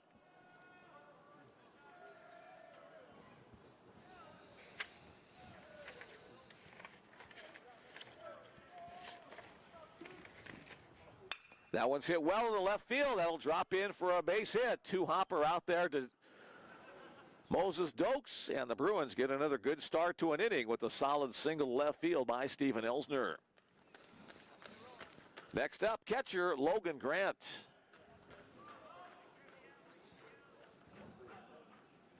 Now batting the catcher, number 10, Logan Grant.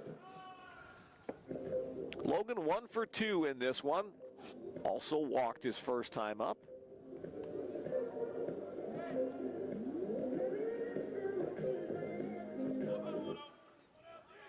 Molina. Fastball down the heart of the plate. Strike 1 called. Lefty-lefty matchup here. Only one left-handed batter in the Bellevue lineup in this one. And that is Logan Grant right here. Tries to check his swing. They'll say strike called. Nope, they'll say ball, 1-1.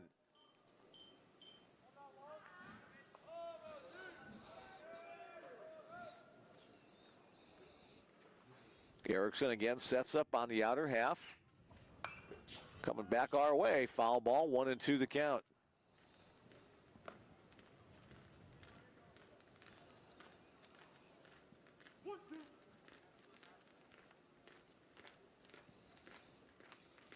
Logan named Bellevue University's Male Athlete of the Year last year. Pickoff move at first base, and they get Steven Elsner looking the wrong way. 1-3 on the play, that left-handed move by Carlos Molina Jr.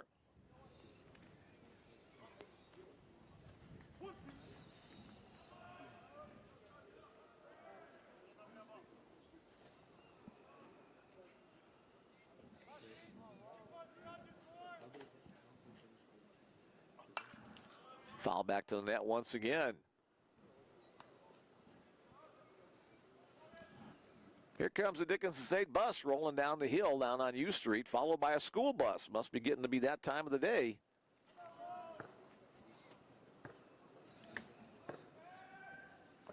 Logan again awaits the pitch. Outside. Yeah, about 2:45 Central Time.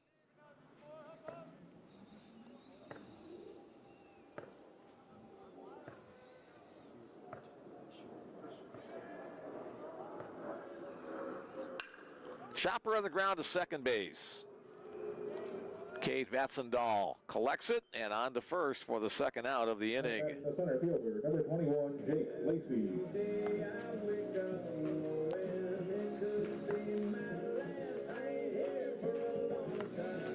Jake Lacey, the next Bruin to step in. A double in the first, a triple in the fourth, and a hit by pitch in between those two. A couple of RBIs on the game for Jake.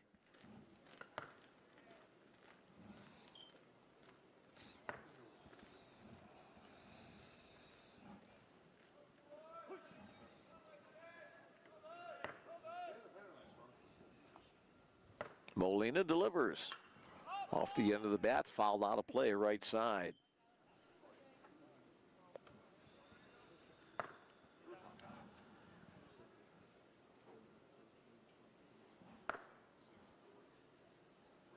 Molina, the fourth pitcher of the day.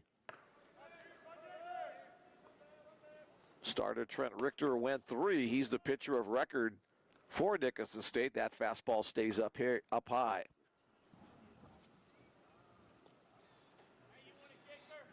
Again, Bellevue 24-0 in their meetings against Dickinson State over the years. Jake tries to check his swing, but that curveball broke inside. He couldn't hold up, and the strikeout is the first of the game for Molina as the inning comes to an end. No runs on one hit, no errors, and nobody left on base as we head to the 7th inning. Score remains Bellevue 8, Dickinson State 2. Well, the 10-run rule will come into effect now from the 7th inning and beyond. The Bruins currently with a 6-run lead, so we may see that, we may not. Yesterday we saw it and then some with a 30-2 victory for the Bruins in game number 2. And we're going to have a call to the bullpen here, right? New pitcher for the Bellevue Bruins, number 35, Brody Burnett, will come on in relief of Gavin Wuschke. So we'll get Brody's name in the scorebook. Now on the pitch for the Bruins, number 35, Brody Burnett. Burnett, a junior, 6'5", 230 pounds, out of Kansas City, Missouri. About a 3-hour drive, a little less than 3-hour drive down Interstate 29.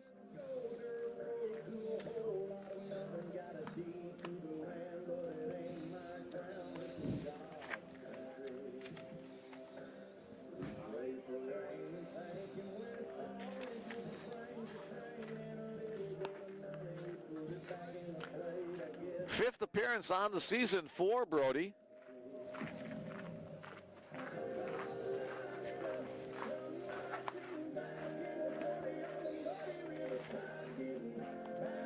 (1-0) record in 6 2/3 innings of work. Has allowed 7 hits, 1 earned run, 8 strikeouts, and 2 walks. A 1.35 earned run average. So good numbers for Burnett. He'll come on here to try to hold down the Dickinson Blue Hawks. Looks like the Omaha South Packers are going to be playing the Ralston Rams in action later today, as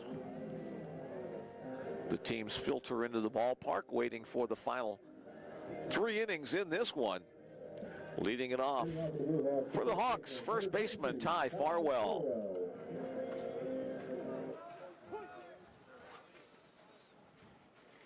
Burnett's first pitch to Farwell, fastball right down the middle. Strike 1 called.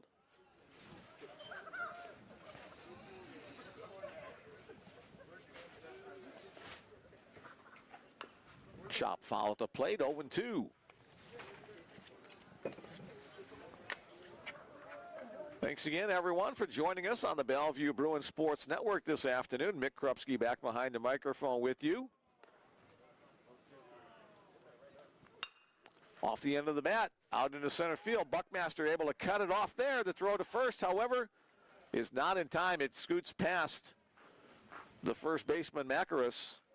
Infield single to start things off for the Blue Hawks off the bat of Ty Farwell. Again, a ball that wasn't hit real well, but it was hit into a good spot. Buckmaster able to get there, but couldn't make a real strong throw going against his body.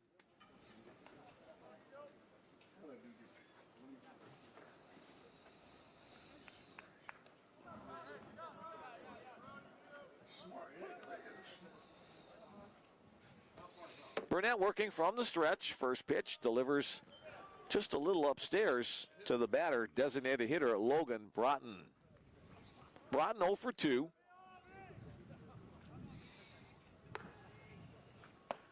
There's a fastball down the middle, 1-1. 3 innings left for Dickinson State to try to salvage their first ever win against the Bellevue Bruins. This now the 25th attempt. Breaking ball misses, 2-1.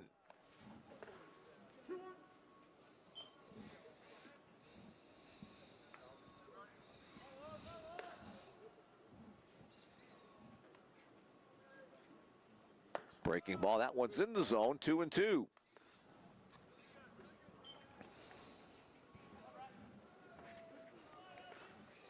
Brody Burnett on in relief of Gavin Wuschke. Wuschke, the pitcher of record for the Bruins. Chop to third. Hansen to second to Buckmaster on to first. And the Bruins complete the around-the-horn double play, 5-4-3. Hansen to Buckmaster to Macaris. So that's the first double play turned by the Bruins infield this weekend. As we'll have a pinch hitter for the Blue Hawks, number 35, and that is Caden Finders, who got the start at second base in game number 1 today. He'll hit here for Cade Vatsendahl.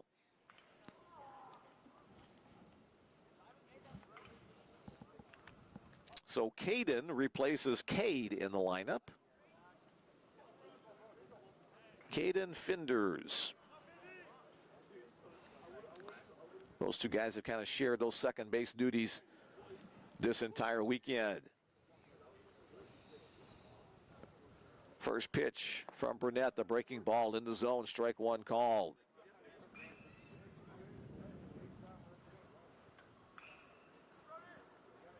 Finders, a .291 hitter coming into today's action. 1-1 count as that one skips past Logan Grant. Again, that got a piece of Logan.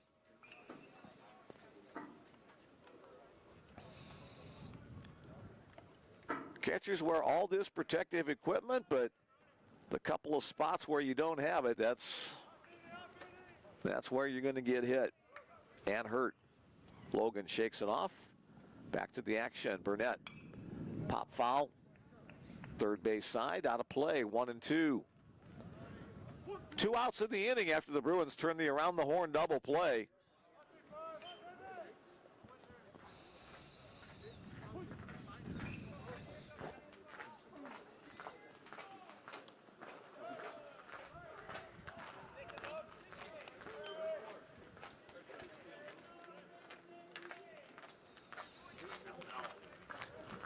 Two and two. Finders awaits the pitch from Brody Burnett. Swing and a miss. The strikeout retires the side. First strikeout of the day for Brody Burnett on in his first inning of relief. So nothing in the inning, no runs on 1 hit, no errors and nobody left on base as the Bruin defense helps out in the inning. Score remains 8-2, Bellevue Bruins on top. Final matchup in the North Star Athletic Association between the Blue Hawks and the Bruins. Conference will be disbanding at the end of the spring season. Both the Blue Hawks and the Bruins, however, will be transitioning to the Frontier Conference. 5 of the North Star schools, along with the current members of the Frontier Conference, will join forces next year, beginning with the fall season.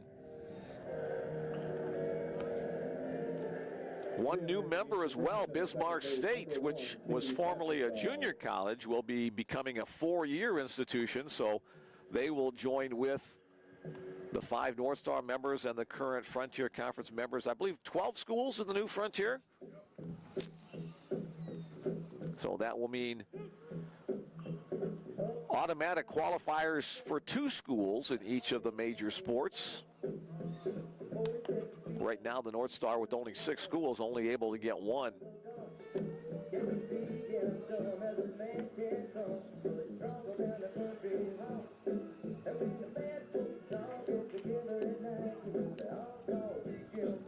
Jim Croce singing to us from beyond the grave. As we get ready for the bottom of the 7th inning, left fielder Elijah Tanner will start it off for the Bruins. The left fielder, number 9, Elijah Tanner. 1 for 3 for Elijah in this game.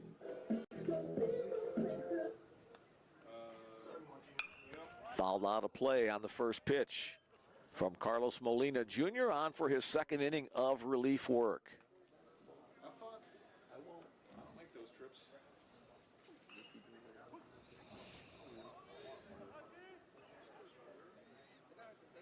Way wide, just a bit outside there as I try to do my best Bob Uecker impersonation.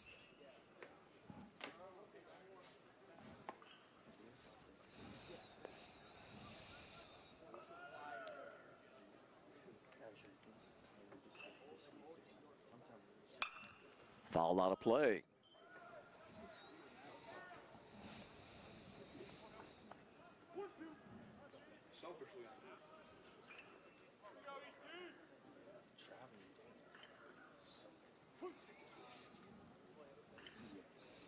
Tanner ready for the next pitch. Chopper up the middle. And it's through for a base hit. Luis Rodriguez gave it a shot, but he couldn't reach out to it. So Elijah Tanner picks up his 2nd hit of this game.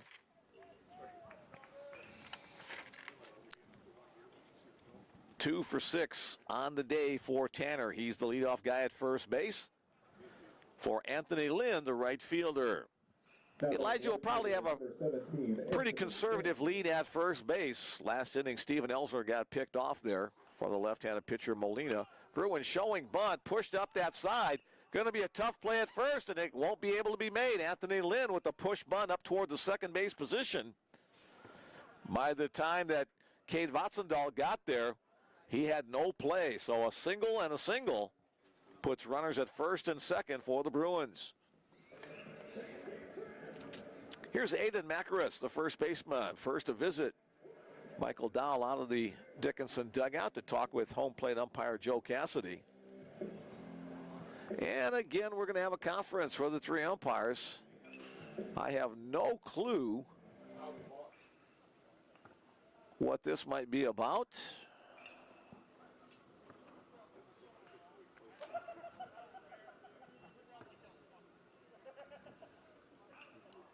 And everything remains as it was. I mean, there wasn't even a throw to first, so it couldn't have been a contesting of that. So,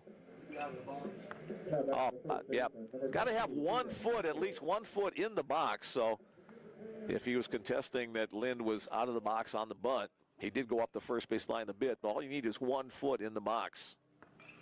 Here's Aiden Macaris, the first baseman.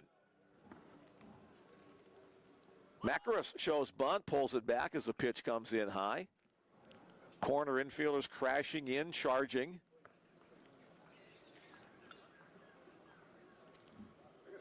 That means 2nd baseman Cade Vatsandahl will have to cover first if the bunt does go down. Molina comes set. Bunt again up the 3rd base line. Perfect location. Throw to first, not in time. So another infield hit, back-to-back bunt singles for the Bruins. First by Anthony Lind and now by Aiden Macaris as the Bruins have the bases loaded. Leading 8-2, that's a 6-run differential. So if Balash Buckmaster hits a grand slam here, we're done. The 10-run rule. Now batting the 2nd baseman, number 24, Balash Buckmaster. Buckmaster 1 for 3 today, a single and a run batted in the 3rd. Infield playing in halfway for the middle infielders. First pitch down low. Bruins trying for the 4-game sweep.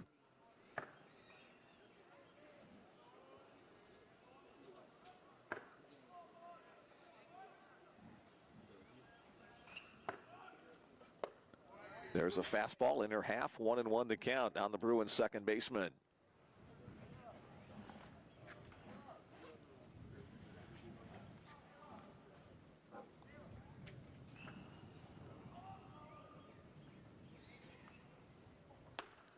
Tried to check his swing. They'll appeal to first, and they say strike called. Belass, as they say, has modeled a lot of different uniforms. Has played at Antelope Valley, Dickinson State, Pierce College, and now Bellevue University. A career .364 batting average before coming to Bellevue. That one's going to get into the gap in right center field. A chance to clear the bases. 1 run is in.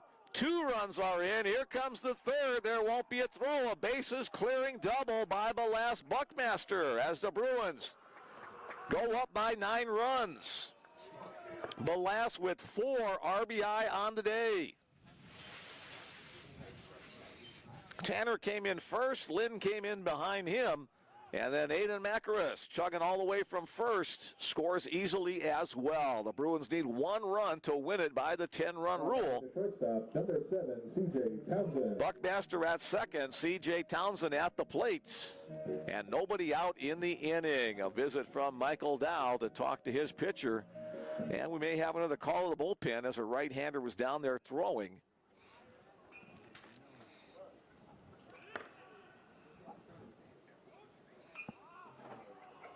And we will have our 5th pitcher of the day for the visiting Blue Hawks of Dickinson State University.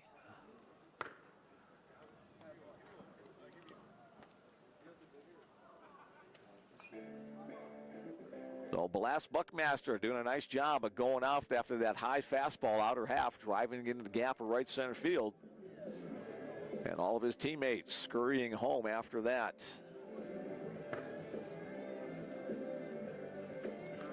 31. Let's go with number 31. The new pitcher for the Blue Hawks is number 31, Trent Chavez.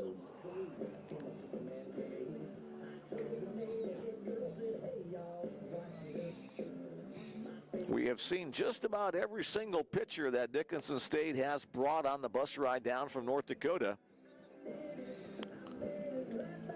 Trent Chavez is a sophomore out of Casa Grande, Arizona. Hopefully I mentioned his name with my list of Arizona players.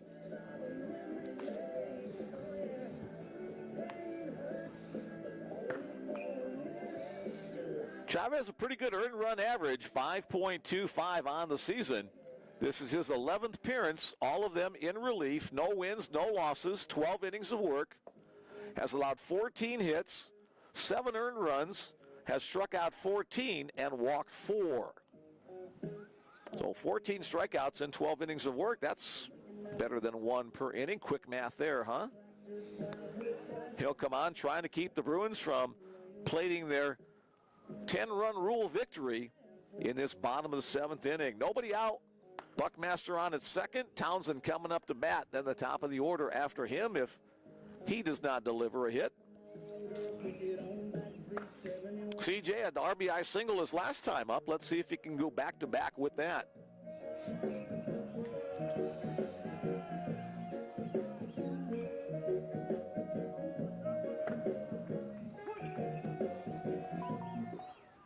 Working from the, there we go. He was going to work from the windup.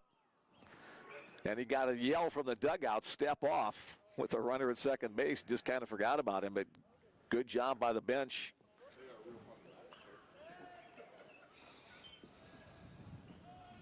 So again, nobody out in the inning. Bruins run away from winning it by the 10-run rule. Currently 11-2. CJ takes the first pitch, fastball for a called strike 1.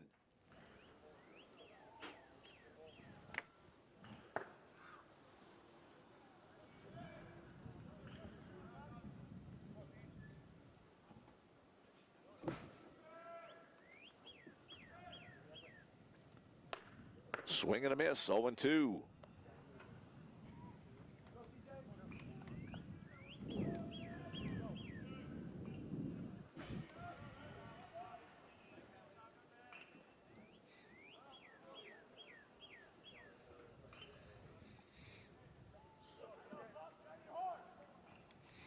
hold and the pitch.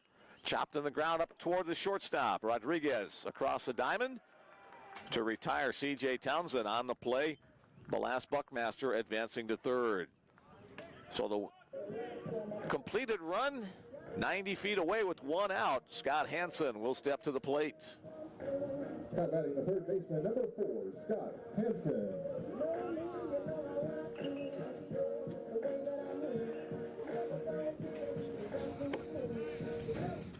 Michael Dowell out of the dugout to direct where he wants his outfielders to play. They'll shift a little bit to their left. Infield comes in to try to cut down the run at the plate. Bounce to the plate. Another nice job of blocking it up by Cam Erickson. 1-0 count for Scott.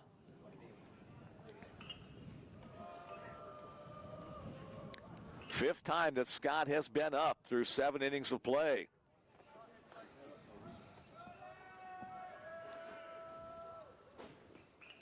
Fouled out of play, had a pretty good pitch to hit. Rode up on the hands just a little bit. Ralston and Ram uniforms remind me of when I was doing PA back in my days at Gross High School.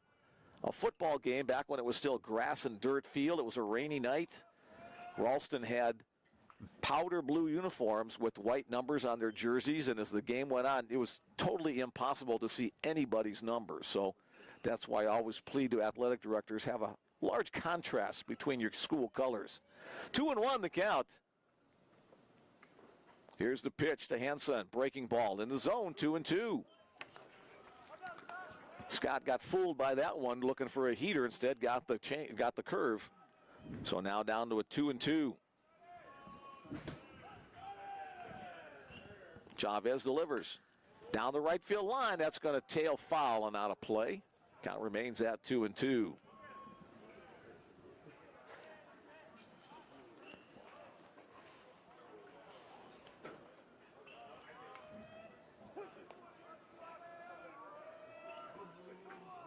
Chavez holds those hands up high as he begins his windup. There's the pitch he wants.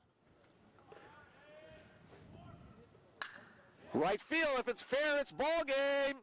It is inside the line. Down the line, that'll be considered a single and a game-winning RBI for Scott Hansen as the Bellevue Bruins win it by a score of 12-2. The 10-run rule taking effect in the bottom of the 7th inning. So not exactly the same drama we saw in game number 1 with Logan Grant's 2-run home run to win it, but a nice line drive down the right field line by Scott Hansen will put an end to this one. For the winning Bellevue Bruins, 12 runs on 13 hits. They committed 1 error. Thank you for attending today. For the Blue Hawks of Dickinson State, 2 runs on 8 hits, and they committed 2 errors. With the victory, the Bellevue Bruins are now 23-11, 8-0 in conference play as they sweep the first 2 conference series, first against Valley City and now against Dickinson State. With the loss, Dickinson State drops to 11-22 overall and now 3-5 in North Star Athletic Association play. Winning pitcher today for the Bellevue Bruins, Gavin Wuschke. He'll now go to 5-2 overall. Again, a whole host of Bruins hitting the ball well. 13 hits for the Bruins in this one. Let's give Scott Hansen the hitting star of the day with his game winner for the 10-run rule. A lot of other guys we could single as well. Jake Lacey had a couple of hits. Again, a whole crew of guys contributing on offense and defense for the Bellevue Bruins. Balas Buckmaster as well with 4 runs batted in on a single and a double with the bases loaded here in the 7th inning to give the Bruins the chance at winning by the 10-run rule. We will be back on the air Wednesday night. Again, that's a change of the original schedule. Bruins will host Midland University out of Fremont, Nebraska, the Great Plains Athletic Conference. 7 o'clock start Central Time, an evening game on Wednesday, right back here at John Stella Field at Brown Park. So the Bruins continuing to play well in this month of April after finishing March strong. Thanks for joining us this afternoon. That'll wrap it up for now. Mick Krupski saying enjoy the rest of your Monday. Bruins win.